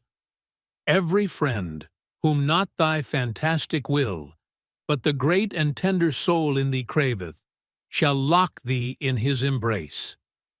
There is a difference between wishing for a thing and being ready to receive it. No one is ready for a thing until he believes he can acquire it. The state of mind must be belief, not mere hope or wish. Open-mindedness is essential for belief. Closed minds do not inspire faith, courage, and belief. Remember, no more effort is required to aim high in life, to demand abundance and prosperity, than is required to accept misery and poverty. A great poet has correctly stated this universal truth through these lines: "I bargained with life for a penny, and life would pay no more. However, I begged at evening, when I counted my scanty store. For life is a just employer. He gives you what you ask. But once you have set the wages, why, you must bear the task. I worked for a menial's hire, only to learn, dismayed, that any wage I had asked of life, life would have willingly paid." Desire outwits Mother Nature. As a fitting climax to this chapter, I wish to introduce one of the most unusual persons I have ever known. I first saw him 24 years ago, a few minutes after he was born. He came into the world without any physical sign of ears, and the doctor admitted, when pressed for an opinion, that the child might be deaf and mute for life. I challenged the doctor's opinion. I had the right to do so. I was the child's father. I, too, reached a decision and rendered an opinion, but I expressed the opinion silently, in the secrecy of my own heart. I decided that my son would hear and speak. Nature could send me a child without ears, but nature could not induce me to accept the reality of the affliction. In my own mind, I knew that my son would hear and speak. How? I was sure there must be a way, and I knew I would find it. I thought of the words of the immortal Emerson: "The whole course of things goes to teach us faith. We need only obey. There is guidance for each of us, and by lowly listening, we shall hear the right word." The right word? Desire. More than anything else, I desired that my son should not be a deaf-mute. From that desire I never receded, not for a second. Many years previously, I had written, "Our only limitations are those we set up in our own minds." For the first time, I wondered if that statement were true. Lying on the bed in front of me was a newly born child, without the natural equipment of hearing. Even though he might hear and speak, he was obviously disfigured for life. Surely, this was a limitation which that child had not set up in his own mind. What could I do about it? Somehow, I would find a way to transplant into that child's mind my own burning desire for ways and means of conveying sound to his brain without the aid of ears. As soon as the child was old enough to cooperate, I would fill his mind so completely with a burning desire to hear that nature would, by methods of her own, translate it into physical reality. All this thinking took place in my own mind, but I spoke of it to no one. Every day I renewed the pledge I had made to myself, not to accept a deaf-mute for a son. As he grew older, and began to take notice of things around him, we observed that he had a slight degree of hearing. When he reached the age when children usually begin talking, he made no attempt to speak, but we could tell by his actions that he could hear certain sounds slightly. That was all I wanted to know. I was convinced that if he could hear, even slightly, he might develop still greater hearing capacity. Then something happened, which gave me hope. It came from an entirely unexpected source. We bought a Victrola. When the child heard the music for the first time, he went into ecstasies and promptly appropriated the machine. He soon showed a preference for certain records, among them, "It's a Long Way to Tipperary." On one occasion, he played that piece over and over for almost 2 hours, standing in front of the Victrola, with his teeth clamped on the edge of the case. The significance of this self-formed habit of his did not become clear to us until years afterward, for we had never heard of the principle of bone conduction of sound at that time. Shortly after he appropriated the Victrola, I discovered that he could hear me quite clearly when I spoke with my lips touching his mastoid bone, or at the base of the brain. These discoveries placed in my possession the necessary media by which I began to translate into reality my burning desire to help my son develop hearing and speech. By that time, he was making stabs at speaking certain words. The outlook was far from encouraging, but desire backed by faith knows no such word as impossible. Having determined that he could hear the sound of my voice plainly, I began, immediately, to transfer to his mind the desire to hear and speak. I soon discovered that the child enjoyed bedtime stories, so I went to work, creating stories designed to develop in him self-reliance, imagination, and a keen desire to hear and to be normal. There was one story in particular which I emphasized by giving it some new and dramatic coloring each time it was told. It was designed to plant in his mind the thought that his affliction was not a liability, but an asset of great value. Despite the fact that all the philosophy I had examined clearly indicated that every adversity brings with it the seed of an equivalent advantage, I must confess that I had not the slightest idea how this affliction could ever become an asset. However, I continued my practice of wrapping that philosophy in bedtime stories, hoping the time would come when he would find some plan by which his handicap could be made to serve some useful purpose. Reason told me plainly that there was no adequate compensation for the lack of ears and natural hearing equipment. Desire backed by faith pushed reason aside and inspired me to carry on. As I analyze the experience in retrospect, I can see now that my son's faith in me had much to do with the astounding results. He did not question anything I told him. I sold him the idea that he had a distinct advantage over his older brother, and that this advantage would reflect itself in many ways. For example, the teachers in school would observe that he had no ears, and, because of this, they would show him special attention and treat him with extraordinary kindness. They always did. His mother saw to that by visiting the teachers and arranging with them to give the child the extra attention necessary. I sold him the idea, too, that when he became old enough to sell newspapers, his older brother had already become a newspaper merchant, he would have a big advantage over his brother, for the reason that people would pay him extra money for his wares, because they could see that he was a bright, industrious boy, despite the fact he had no ears. We could notice that gradually the child's hearing was improving. Moreover, he had not the slightest tendency to be self-conscious because of his affliction. When he was about 7, he showed the first evidence that our method of servicing his mind was bearing fruit. For several months he begged for the privilege of selling newspapers, but his mother would not give her consent. She was afraid that his deafness made it unsafe for him to go on the street alone. Finally, he took matters in his own hands. One afternoon, When he was left at home with the servants, he climbed through the kitchen window, shinnied to the ground, and set out on his own. He borrowed 6 cents in capital from the neighborhood shoemaker, invested it in papers, sold out, reinvested, and kept repeating until late in the evening. After balancing his accounts and paying back the 6 cents he had borrowed from his banker, he had a net profit of 42 cents.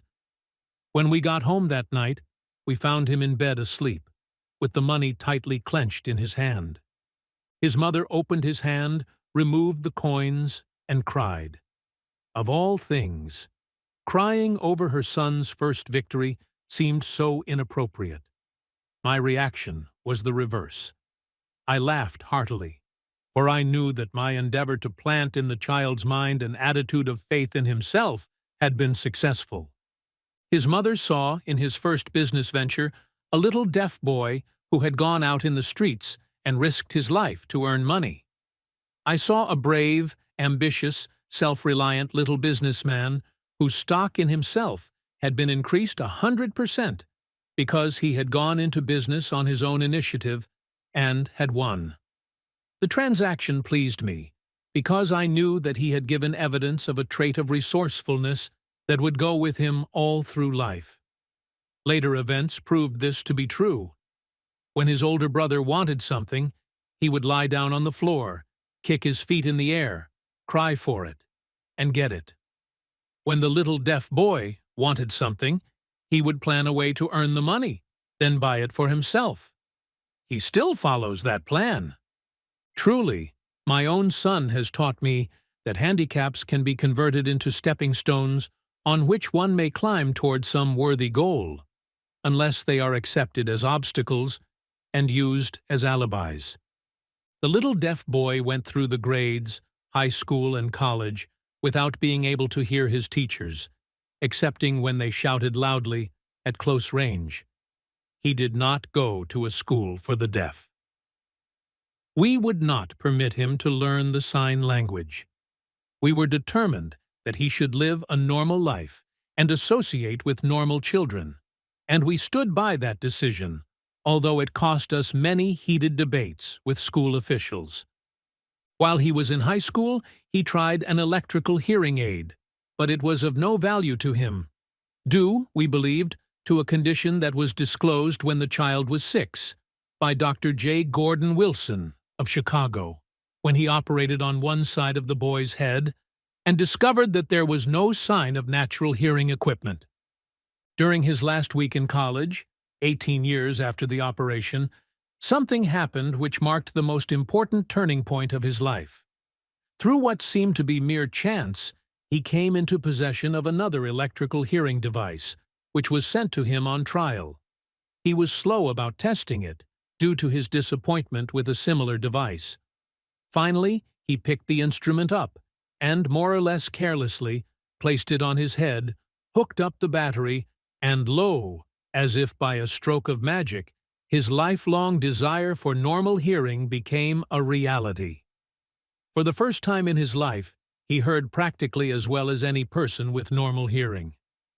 God moves in mysterious ways, his wonders to perform. Overjoyed because of the changed world which had been brought to him through his hearing device, he rushed to the telephone, called his mother, and heard her voice perfectly. The next day, he plainly heard the voices of his professors in class, for the first time in his life. Previously, he could hear them only when they shouted, at short range. He heard the radio. He heard the talking pictures. For the first time in his life, he could converse freely with other people, without the necessity of their having to speak loudly. Truly, he had come into possession of a changed world. We had refused to accept nature's error, and, by persistent desire, we had induced nature to correct that error through the only practical means available. Desire had commenced to pay dividends, but the victory was not yet complete. The boy still had to find a definite and practical way to convert his handicap into an equivalent asset. Hardly realizing the significance of what had already been accomplished, but intoxicated with the joy of his newly discovered world of sound, he wrote a letter to the manufacturer of the hearing aid, enthusiastically describing his experience. Something in his letter, something, perhaps, which was not written on the lines, but back of them, caused the company to invite him to New York. When he arrived, he was escorted through the factory, and while talking with the chief engineer, telling him about his changed world, a hunch, an idea, or an inspiration, call it what you wish, flashed into his mind. It was this impulse of thought which converted his affliction into an asset, destined to pay dividends in both money and happiness to thousands for all time to come. The sum and substance of that impulse of thought was this. It occurred to him that he might be of help to the millions of deafened people who go through life without the benefit of hearing devices, if he could find a way to tell them the story of his changed world. Then and there, he reached a decision to devote the remainder of his life to rendering useful service to the hard of hearing.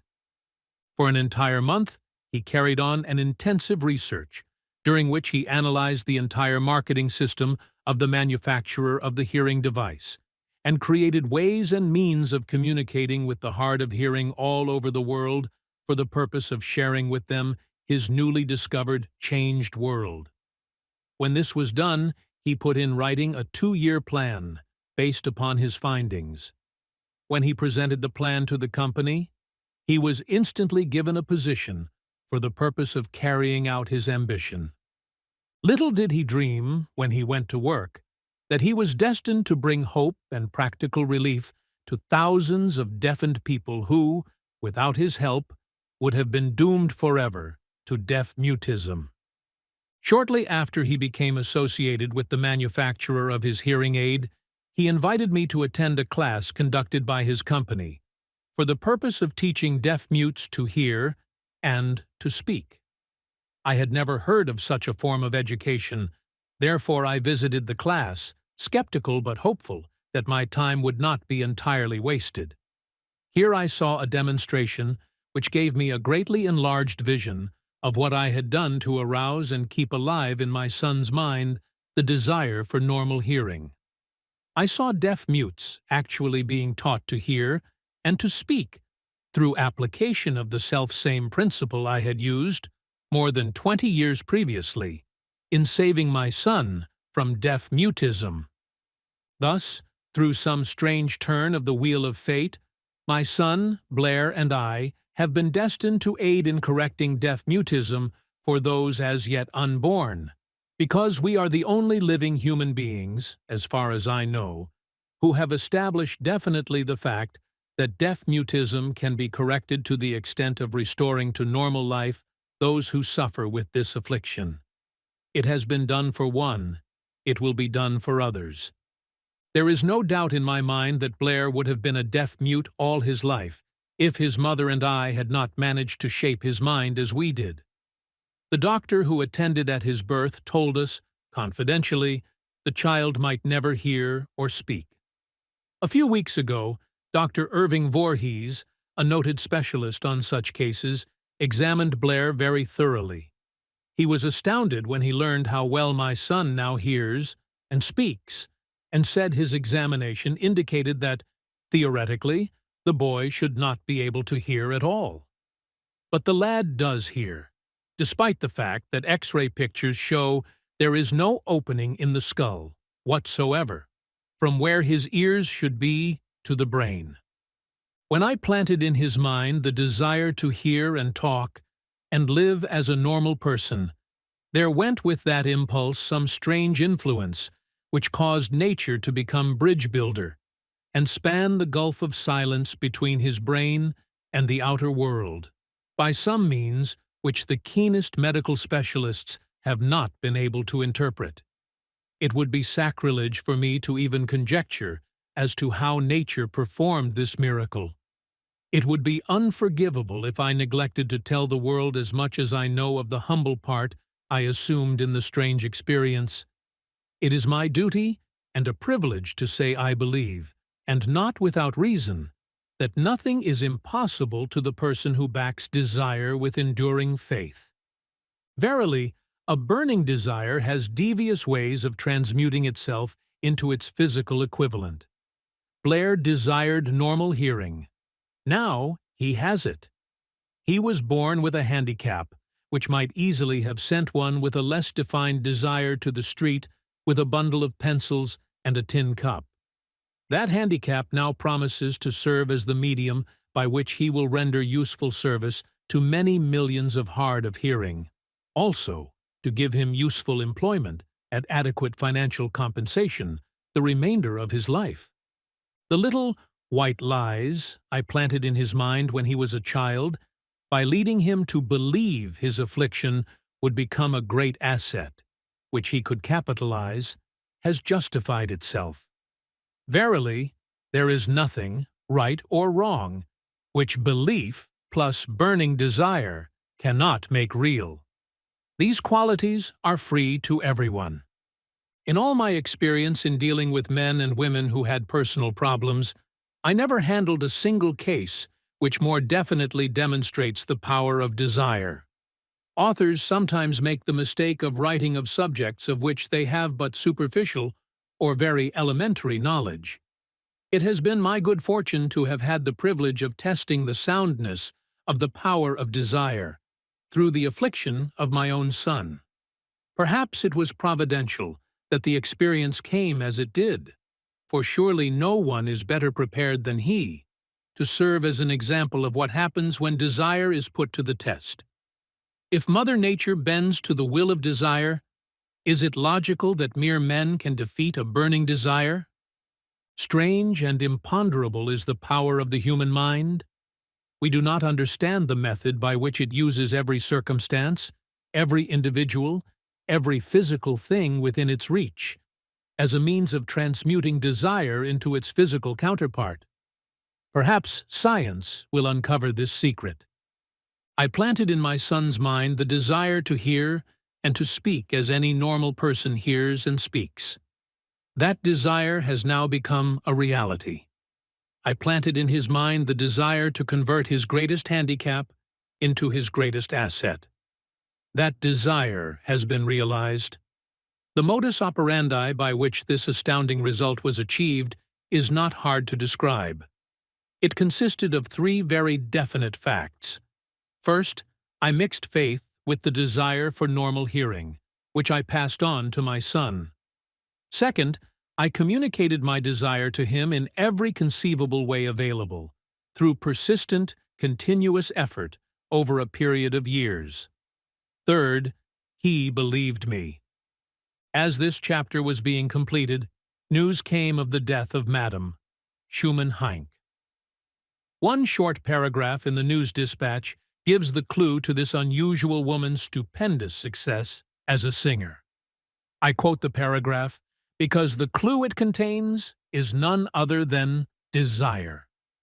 Early in her career, Madame Schumann Heink visited the director of the Vienna Court Opera to have him test her voice, but he did not test it. After taking one look at the awkward and poorly dressed girl, he exclaimed, none too gently, "With such a face, and with no personality at all, how can you ever expect to succeed in opera? My good child, give up the idea. Buy a sewing machine and go to work. You can never be a singer." Never is a long time. The director of the Vienna Court Opera knew much about the technique of singing. He knew little about the power of desire when it assumes the proportion of an obsession. If he had known more of that power, he would not have made the mistake of condemning genius without giving it an opportunity. Several years ago, one of my business associates became ill. He became worse as time went on, and finally was taken to the hospital for an operation. Just before he was wheeled into the operating room, I took a look at him and wondered how anyone as thin and emaciated as he could possibly go through a major operation successfully. The doctor warned me that there was little, if any, chance of my ever seeing him alive again. But that was the doctor's opinion. It was not the opinion of the patient. Just before he was wheeled away, he whispered feebly. "Do not be disturbed, Chief. I will be out of here in a few days." The attending nurse looked at me with pity. But the patient did come through safely. After it was all over, his physician said, "Nothing but his own desire to live saved him. He never would have pulled through if he had not refused to accept the possibility of death." I believe in the power of desire backed by faith, because I have seen this power lift men from lowly beginnings to places of power and wealth. I have seen it rob the grave of its victims. I have seen it serve as the medium by which men staged a comeback after having been defeated in 100 different ways. I have seen it provide my own son with a normal, happy, successful life, despite nature's having sent him into the world without ears. How can one harness and use the power of desire? This has been answered through this and the subsequent chapters of this book. This message is going out to the world at the end of the longest and, perhaps, the most devastating depression America has ever known. It is reasonable to presume that the message may come to the attention of many who have been wounded by the depression, those who have lost their fortunes, others who have lost their positions, and great numbers who must reorganize their plans and stage a comeback. To all these I wish to convey the thought that all achievement, no matter what may be its nature or its purpose, must begin with an intense, burning desire for something definite. Through some strange and powerful principle of mental chemistry which she has never divulged, nature wraps up in the impulse of strong desire, that something which recognizes no such word as impossible, and accepts no such reality as failure. Summary: success begins with a burning desire, a deeply emotional longing that refuses to be ignored. Hill shares the story of Edwin C. Barnes, who became Thomas Edison's partner through sheer willpower and persistence. Key takeaways: vague wishes do not bring results. Only definite, white-hot desire does. Success is for those who refuse to accept defeat. A burning desire transforms obstacles into stepping stones. Action items. Define your major definite purpose. What is the one thing you want most? Read your goal statement aloud twice daily, visualizing its attainment. Cultivate an unshakable belief that you will achieve your dream.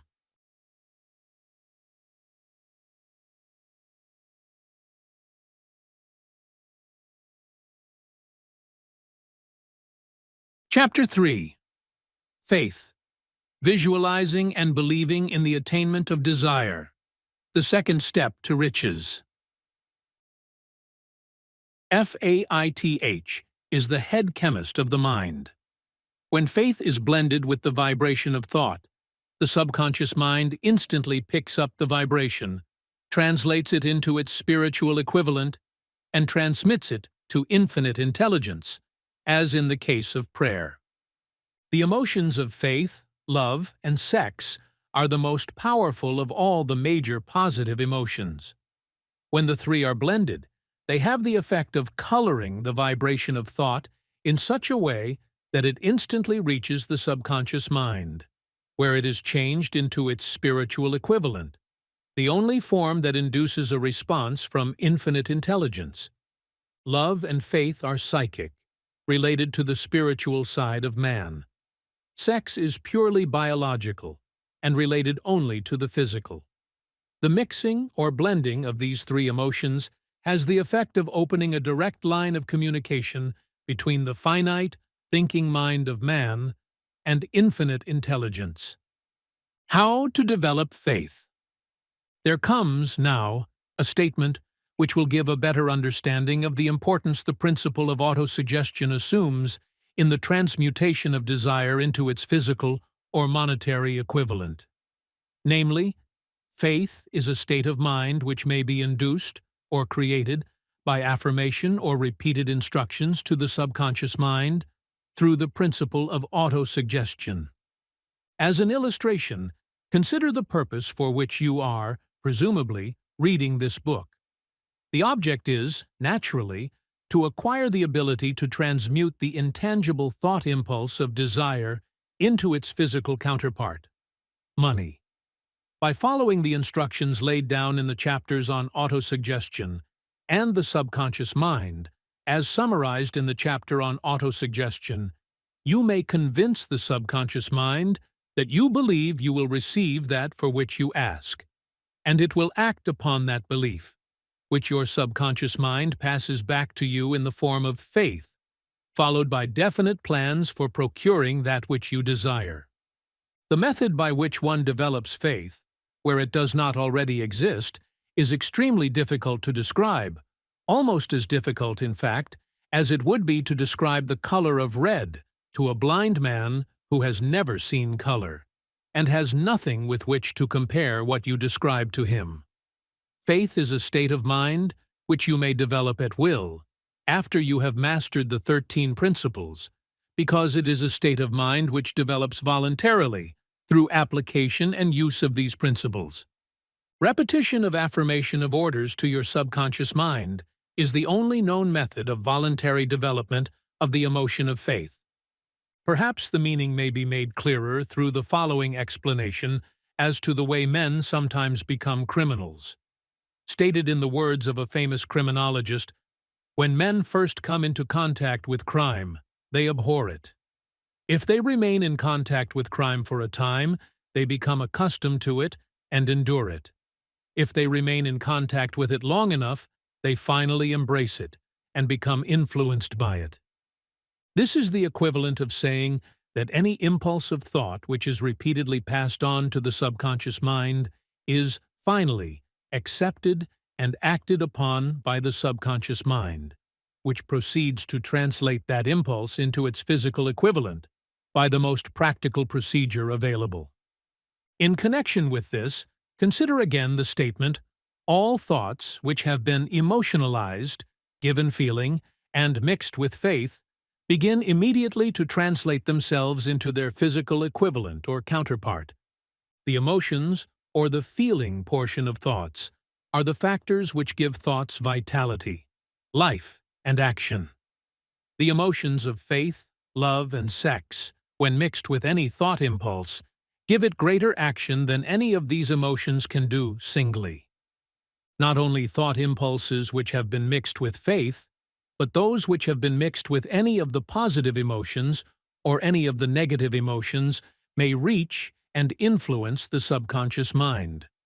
From this statement, you will understand that the subconscious mind will translate into its physical equivalent, a thought impulse of a negative or destructive nature, just as readily as it will act upon thought impulses of a positive or constructive nature.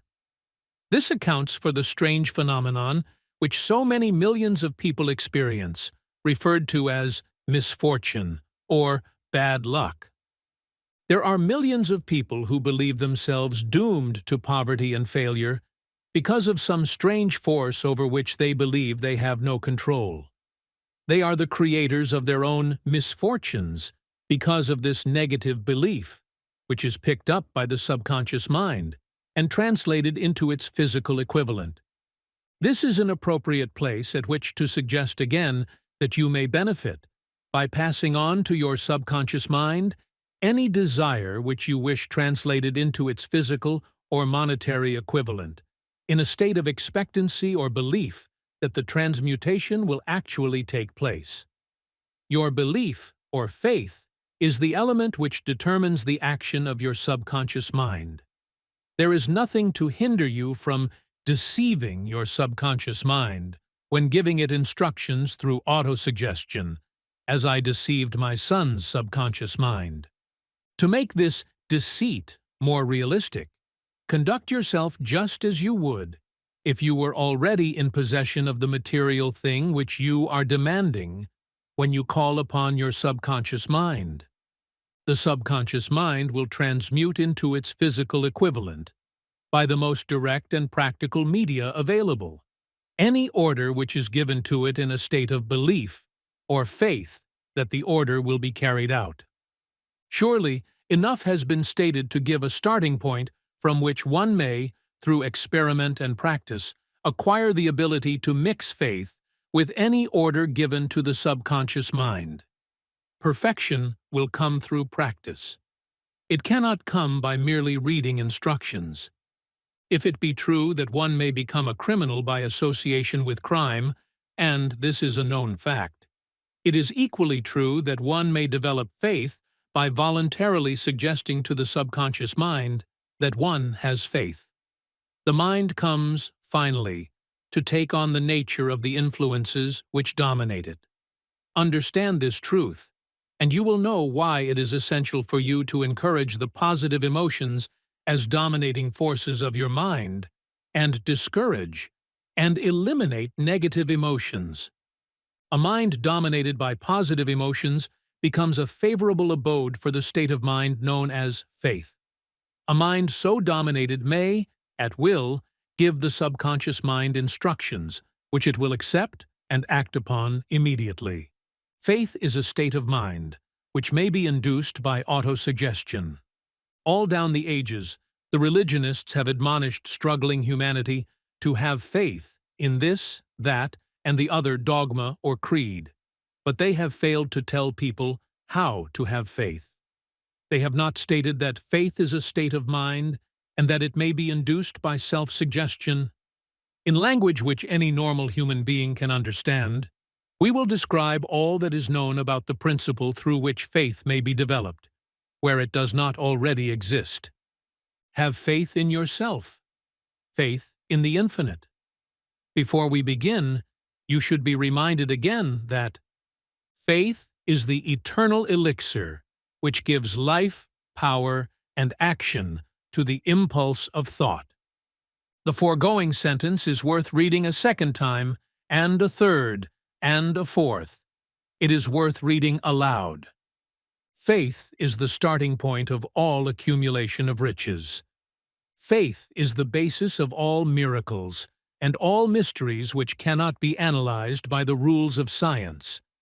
Faith is the only known antidote for failure. Faith is the element, the chemical, which, when mixed with prayer, gives one direct communication with infinite intelligence. Faith is the element which transforms the ordinary vibration of thought, created by the finite mind of man, into the spiritual equivalent.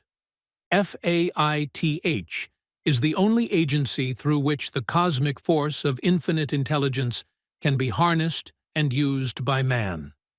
Every one of the foregoing statements is capable of proof. The proof is simple and easily demonstrated. It is wrapped up in the principle of autosuggestion. Let us center our attention, therefore, upon the subject of self-suggestion, and find out what it is and what it is capable of achieving. It is a well-known fact that one comes, finally, to believe whatever one repeats to oneself, whether the statement be true or false. If a man repeats a lie over and over, he will eventually accept the lie as truth. Moreover, he will believe it to be the truth. Every man is what he is, because of the dominating thoughts which he permits to occupy his mind. Thoughts which a man deliberately places in his own mind and encourages with sympathy, and with which he mixes any one or more of the emotions, constitute the motivating forces which direct and control his every movement, act, and deed. Comes now a very significant statement of truth. Thoughts which are mixed with any of the feelings of emotions constitute a magnetic force which attracts, from the vibrations of the ether, other similar or related thoughts.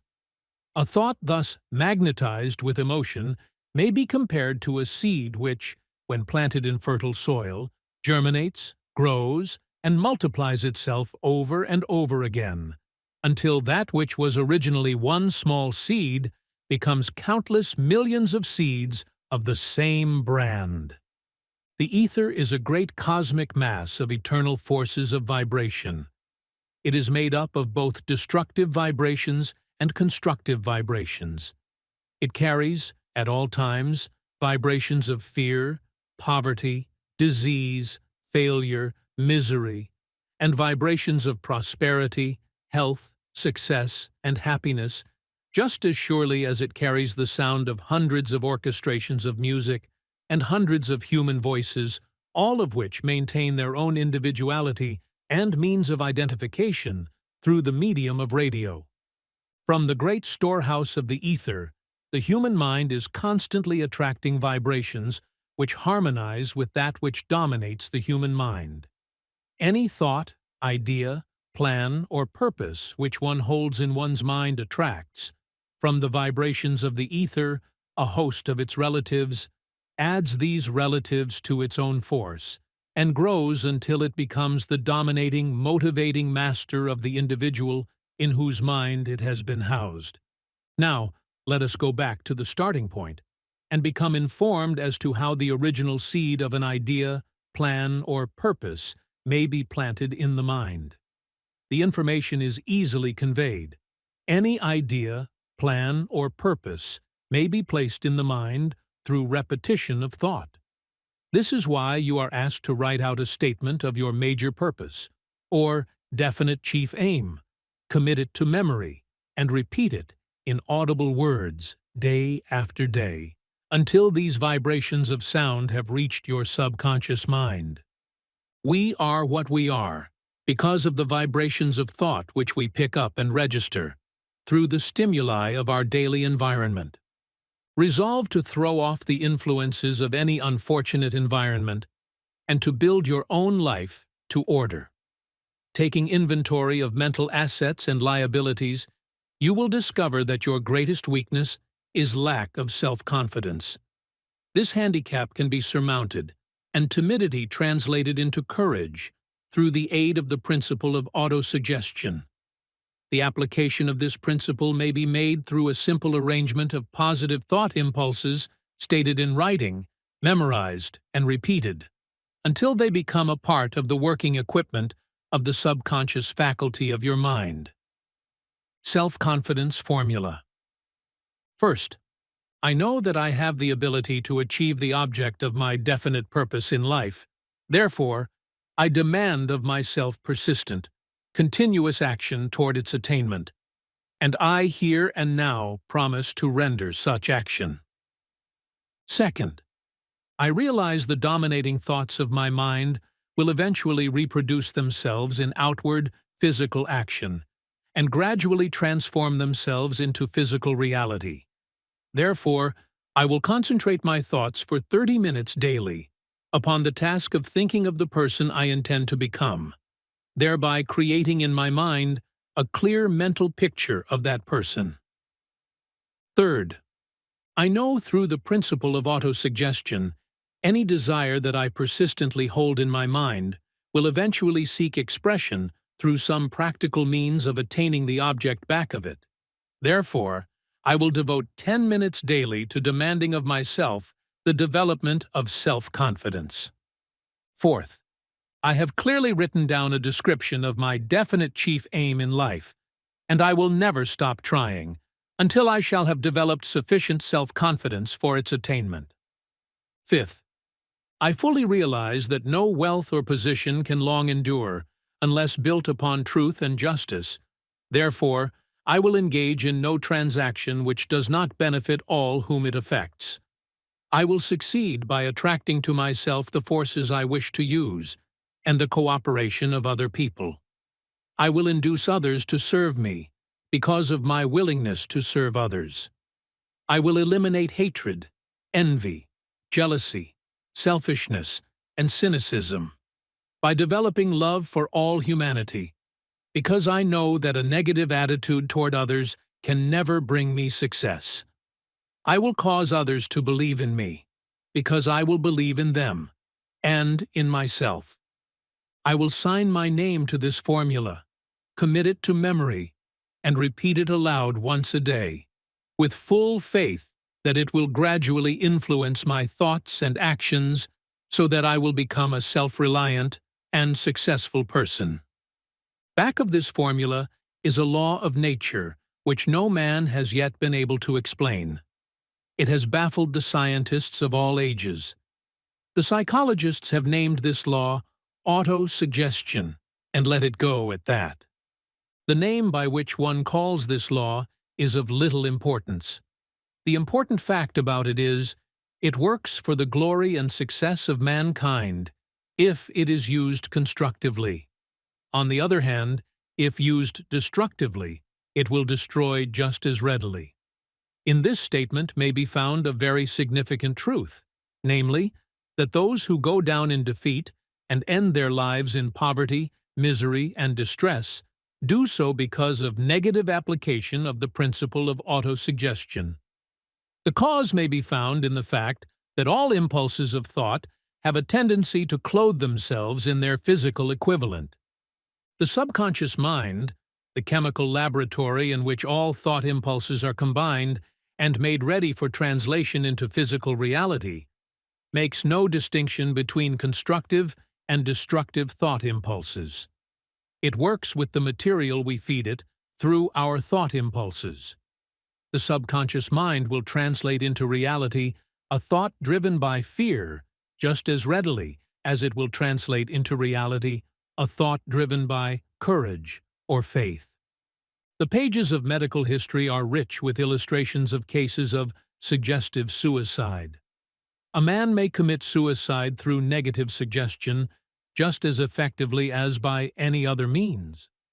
In a Midwestern city, a man by the name of Joseph Grant, a bank official, borrowed a large sum of the bank's money without the consent of the directors. He lost the money through gambling. One afternoon, the bank examiner came and began to check the accounts. Grant left the bank, took a room in a local hotel, and when they found him 3 days later, he was lying in bed, wailing and moaning, repeating over and over these words, "My God, this will kill me. I cannot stand the disgrace." In a short time, he was dead. The doctors pronounced the case one of mental suicide. Just as electricity will turn the wheels of industry and render useful service if used constructively, or snuff out life if wrongly used, so will the law of autosuggestion lead you to peace and prosperity, or down into the valley of misery, failure, and death, according to your degree of understanding and application of it. If you fill your mind with fear, doubt, and unbelief in your ability to connect with and use the forces of infinite intelligence, the law of autosuggestion will take this spirit of unbelief and use it as a pattern by which your subconscious mind will translate it into its physical equivalent. This statement is as true as the statement that 2 and 2 are 4. Like the wind which carries one ship east and another west, the law of autosuggestion will lift you up or pull you down according to the way you set your sails of thought. The law of autosuggestion, through which any person may rise to altitudes of achievement which stagger the imagination, is well described in the following verse. If you think you are beaten, you are. If you think you dare not, you don't. If you like to win, but you think you can't, it is almost certain you won't. If you think you'll lose, you're lost. For out of the world we find, success begins with a fellow's will. It's all in the state of mind. If you think you are outclassed, you are. You've got to think high to rise. You've got to be sure of yourself before you can ever win a prize. Life's battles don't always go to the stronger or faster man, but soon or late the man who wins is the man who thinks he can. Observe the words which have been emphasized, and you will catch the deep meaning which the poet had in mind. Somewhere in your makeup, perhaps in the cells of your brain, there lies sleeping, the seed of achievement which, if aroused and put into action, would carry you to heights, such as you may never have hoped to attain. Just as a master musician may cause the most beautiful strains of music to pour forth from the strings of a violin, So may you arouse the genius which lies asleep in your brain, and cause it to drive you upward to whatever goal you may wish to achieve. Abraham Lincoln was a failure at everything he tried, until he was well past the age of 40. He was a Mr. Nobody from nowhere, until a great experience came into his life, aroused the sleeping genius within his heart and brain, and gave the world one of its really great men. That experience was mixed with the emotions of sorrow and love. It came to him through Anne Rutledge, the only woman whom he ever truly loved. It is a known fact that the emotion of love is closely akin to the state of mind known as faith, and this for the reason that love comes very near to translating one's thought impulses into their spiritual equivalent. During his work of research, the author discovered, from the analysis of the life work and achievements of hundreds of men of outstanding accomplishment, that there was the influence of a woman's love back of nearly every one of them. The emotion of love, in the human heart and brain, creates a favorable field of magnetic attraction, which causes an influx of the higher and finer vibrations which are afloat in the ether. If you wish evidence of the power of faith, study the achievements of men and women who have employed it. At the head of the list comes the Nazarene. Christianity is the greatest single force which influences the minds of men. The basis of Christianity is faith, no matter how many people may have perverted or misinterpreted the meaning of this great force, and no matter how many dogmas and creeds have been created in its name which do not reflect its tenets.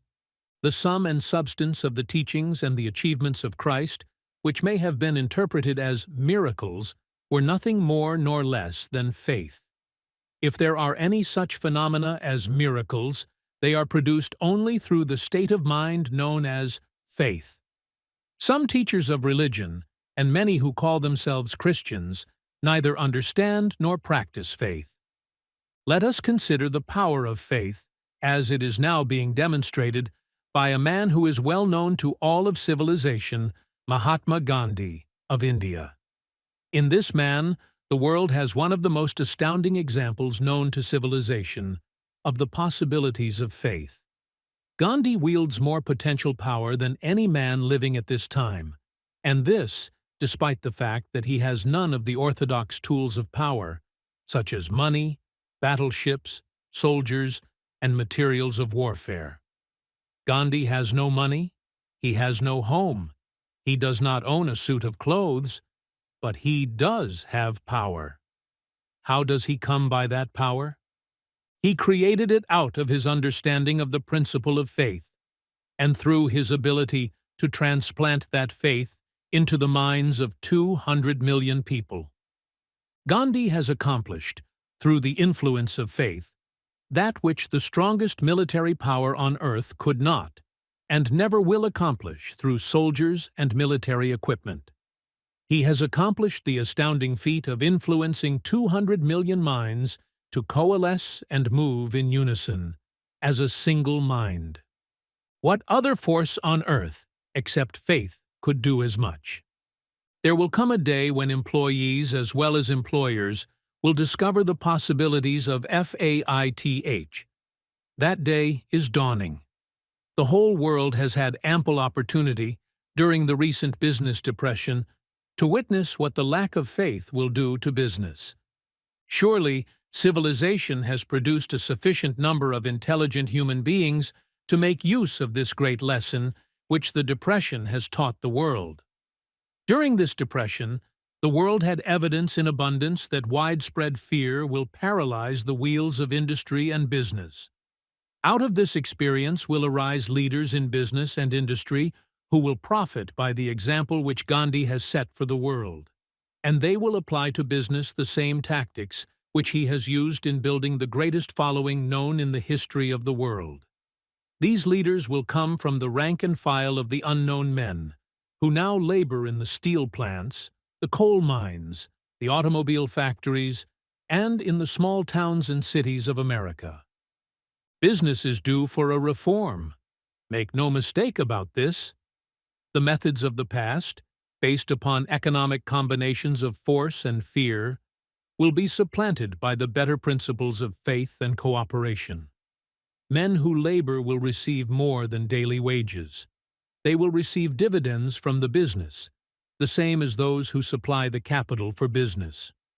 But first, they must give more to their employers and stop this bickering and bargaining by force at the expense of the public. They must earn the right to dividends. Moreover, and this is the most important thing of all, they will be led by leaders who will understand and apply the principles employed by Mahatma Gandhi. Only in this way may leaders get from their followers the spirit of full cooperation which constitutes power in its highest and most enduring form. This stupendous machine age in which we live, and from which we are just emerging, has taken the soul out of men. Its leaders have driven men as though they were pieces of cold machinery. They were forced to do so by the employees who have bargained, at the expense of all concerned, to get and not to give. The watchword of the future will be human happiness and contentment. And when this state of mind shall have been attained, the production will take care of itself, more effectively than anything that has ever been accomplished, where men did not and could not mix faith and individual interest with their labor. Because of the need for faith and cooperation in operating business and industry, it will be both interesting and profitable to analyze an event which provides an excellent understanding of the method by which industrialists and businessmen accumulate great fortunes, by giving before they try to get. The event chosen for this illustration dates back to 1900, when the United States Steel Corporation was being formed. As you read the story, keep in mind these fundamental facts, and you will understand how ideas have been converted into huge fortunes. First, the huge United States Steel Corporation was born in the mind of Charles M. Schwab, in the form of an idea he created through his imagination. Second, he mixed faith with his idea. Third, he formulated a plan for the transformation of his idea into physical and financial reality. Fourth, he put his plan into action with his famous speech at the University Club. Fifth, he applied and followed through on his plan with persistence, and backed it with firm decision until it had been fully carried out. Sixth, he prepared the way for success by a burning desire for success. If you are one of those who have often wondered how great fortunes are accumulated, this story of the creation of the United States Steel Corporation will be enlightening. If you have any doubt that men can think and grow rich, this story should dispel that doubt, because you can plainly see in the story of the United States Steel the application of a major portion of the 13 principles described in this book. This astounding description of the power of an idea was dramatically told by John Lowell in the New York World Telegram, with whose courtesy it is here reprinted. A pretty after-dinner speech for $1 billion. When, on the evening of December 12, 1900, some 80 of the nation's financial nobility gathered in the banquet hall of the University Club on Fifth Avenue to do honor to a young man from out of the West, not half a dozen of the guests realized they were to witness the most significant episode in American industrial history. J. Edward Simmons and Charles Stuart Smith, their hearts full of gratitude for the lavish hospitality bestowed on them by Charles M. Schwab during a recent visit to Pittsburgh, had arranged the dinner to introduce the 38-year-old steelman to Eastern banking society. But they didn't expect him to stampede the convention. They warned him, in fact, that the bosoms within New York's stuffed shirts would not be responsive to oratory, and that, if he didn't want to bore the Stillemans and Harrimans and Vanderbilts, he had better limit himself to 15 or 20 minutes of polite vaporings and let it go at that. Even John Pierpont Morgan, sitting on the right hand of Schwab, as became his imperial dignity, intended to grace the banquet table with his presence only briefly. And so far as the press and public were concerned, the whole affair was of so little moment that no mention of it found its way into print the next day. So the two hosts and their distinguished guests ate their way through the usual 7 or 8 courses. There was little conversation, and what there was of it was restrained. Few of the bankers and brokers had met Schwab, whose career had flowered along the banks of the Monongahela, and none knew him well. But before the evening was over, they, and with them Money Master Morgan, were to be swept off their feet, and a billion-dollar baby, the United States Steel Corporation, was to be conceived. It is perhaps unfortunate, for the sake of history, that no record of Charlie Schwab's speech at the dinner ever was made. He repeated some parts of it at a later date during a similar meeting of Chicago bankers. And still later, when the government brought suit to dissolve the Steel Trust, he gave his own version, from the witness stand, of the remarks that stimulated Morgan into a frenzy of financial activity. It is probable, however, that it was a homely speech, somewhat ungrammatical, for the niceties of language never bothered Schwab, full of epigram and threaded with wit. But aside from that, it had a galvanic force and effect upon the 5 billions of estimated capital that was represented by the diners. After it was over, and the gathering was still under its spell, although Schwab had talked for 90 minutes, Morgan led the orator to a recessed window where, dangling their legs from the high, uncomfortable seat, they talked for an hour more. The magic of the Schwab personality had been turned on, full force. But what was more important and lasting was the full-fledged, clear-cut program he laid down for the aggrandizement of steel. Many other men had tried to interest Morgan in slapping together a steel trust after the pattern of the biscuit, wire and hoop, sugar, rubber, whiskey, oil, or chewing gum combinations. John W. Gates, the gambler, had urged it, but Morgan distrusted him. The Moore boys, Bill and Jim, Chicago stock jobbers who had glued together a match trust and a cracker corporation, had urged it and failed. Elbert H. Gary, the sanctimonious country lawyer, wanted to foster it, but he wasn't big enough to be impressive. Until Schwab's eloquence took J.P. Morgan to the heights from which he could visualize the solid results of the most daring financial undertaking ever conceived, the project was regarded as a delirious dream of easy money crackpots. The financial magnetism that began, a generation ago, to attract thousands of small and sometimes inefficiently managed companies into large and competition-crushing combinations, had become operative in the steel world through the devices of that jovial business pirate, John W. Gates. Gates already had formed the American Steel and Wire Company out of a chain of small concerns, and together with Morgan had created the Federal Steel Company. The National Tube and American Bridge Companies were 2 more Morgan concerns, and the Moore brothers had forsaken the match and cookie business to form the American Group, tin plate, steel hoop, sheet steel, and the National Steel Company. But by the side of Andrew Carnegie's gigantic vertical trust, a trust owned and operated by 53 partners, those other combinations were picayune. They might combine to their heart's content, but the whole lot of them couldn't make a dent in the Carnegie organization, and Morgan knew it. The eccentric old Scot knew it too. From the magnificent heights of Skibo Castle he had viewed, first with amusement and then with resentment, the attempts of Morgan's smaller companies to cut into his business. When the attempts became too bold, Carnegie's temper was translated into anger and retaliation. He decided to duplicate every mill owned by his rivals. Hitherto, he hadn't been interested in wire, pipe, hoops, or sheet. Instead, he was content to sell such companies the raw steel and let them work it into whatever shape they wanted. Now, with Schwab as his chief and able lieutenant, he planned to drive his enemies to the wall. So it was that in the speech of Charles M. Schwab, Morgan saw the answer to his problem of combination. A trust without Carnegie, giant of them all, would be no trust at all. A plum pudding, as one writer said, without the plums.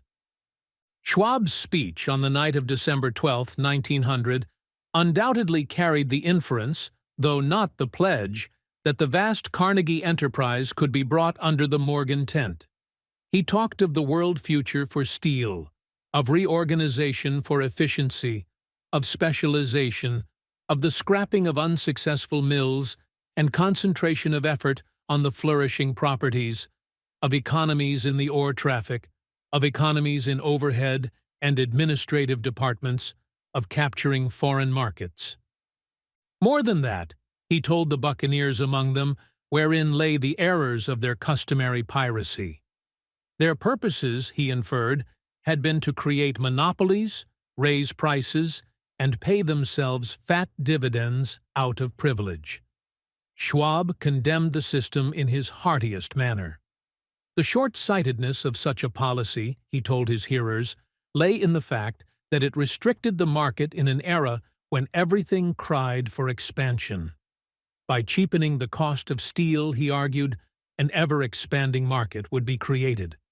More uses for steel would be devised, and a goodly portion of the world trade could be captured.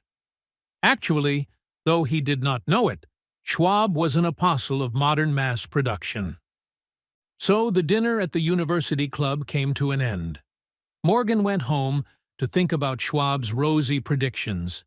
Schwab went back to Pittsburgh to run the steel business for Andrew Carnegie, while Gary and the rest went back to their stock tickers to fiddle around in anticipation of the next move. It was not long coming. It took Morgan about 1 week to digest the feast of reason Schwab had placed before him. When he had assured himself that no financial indigestion was to result, he sent for Schwab, and found that young man rather coy. Mr. Carnegie, Schwab indicated, might not like it if he found his trusted company president had been flirting with the Emperor of Wall Street, the street upon which Carnegie was resolved never to tread.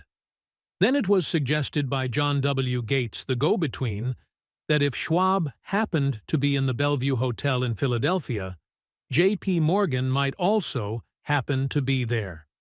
When Schwab arrived, however, Morgan was inconveniently ill at his New York home, and so, on the elder man's pressing invitation, Schwab went to New York and presented himself at the door of the financier's library.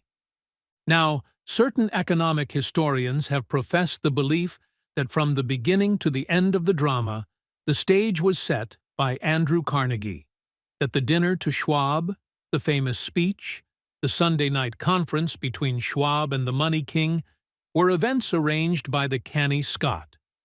The truth is exactly the opposite. When Schwab was called in to consummate the deal, he didn't even know whether the little boss, as Andrew was called, would so much as listen to an offer to sell, particularly to a group of men whom Andrew regarded as being endowed with something less than holiness. But Schwab did take into the conference with him, in his own handwriting, 6 sheets of copperplate figures, representing to his mind the physical worth and the potential earning capacity of every steel company he regarded as an essential star in the new metal firmament.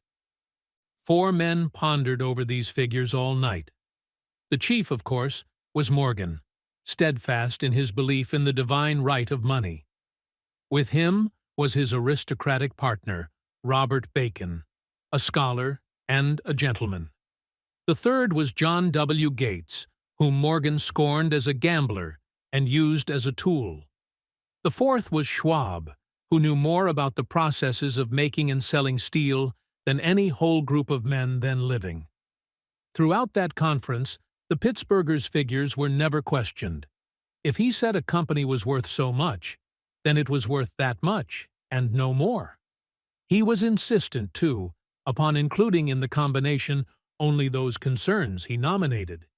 He had conceived a corporation in which there would be no duplication, not even to satisfy the greed of friends who wanted to unload their companies upon the broad Morgan shoulders. Thus he left out, by design, a number of the larger concerns upon which the walruses and carpenters of Wall Street had cast hungry eyes. When dawn came, Morgan rose and straightened his back. Only one question remained. "Do you think you can persuade Andrew Carnegie to sell?" he asked. "I can try," said Schwab. "If you can get him to sell, I will undertake the matter," said Morgan. So far, so good. But would Carnegie sell? How much would he demand? Schwab thought about $320 million. What would he take payment in? Common or preferred stocks? Bonds? Cash?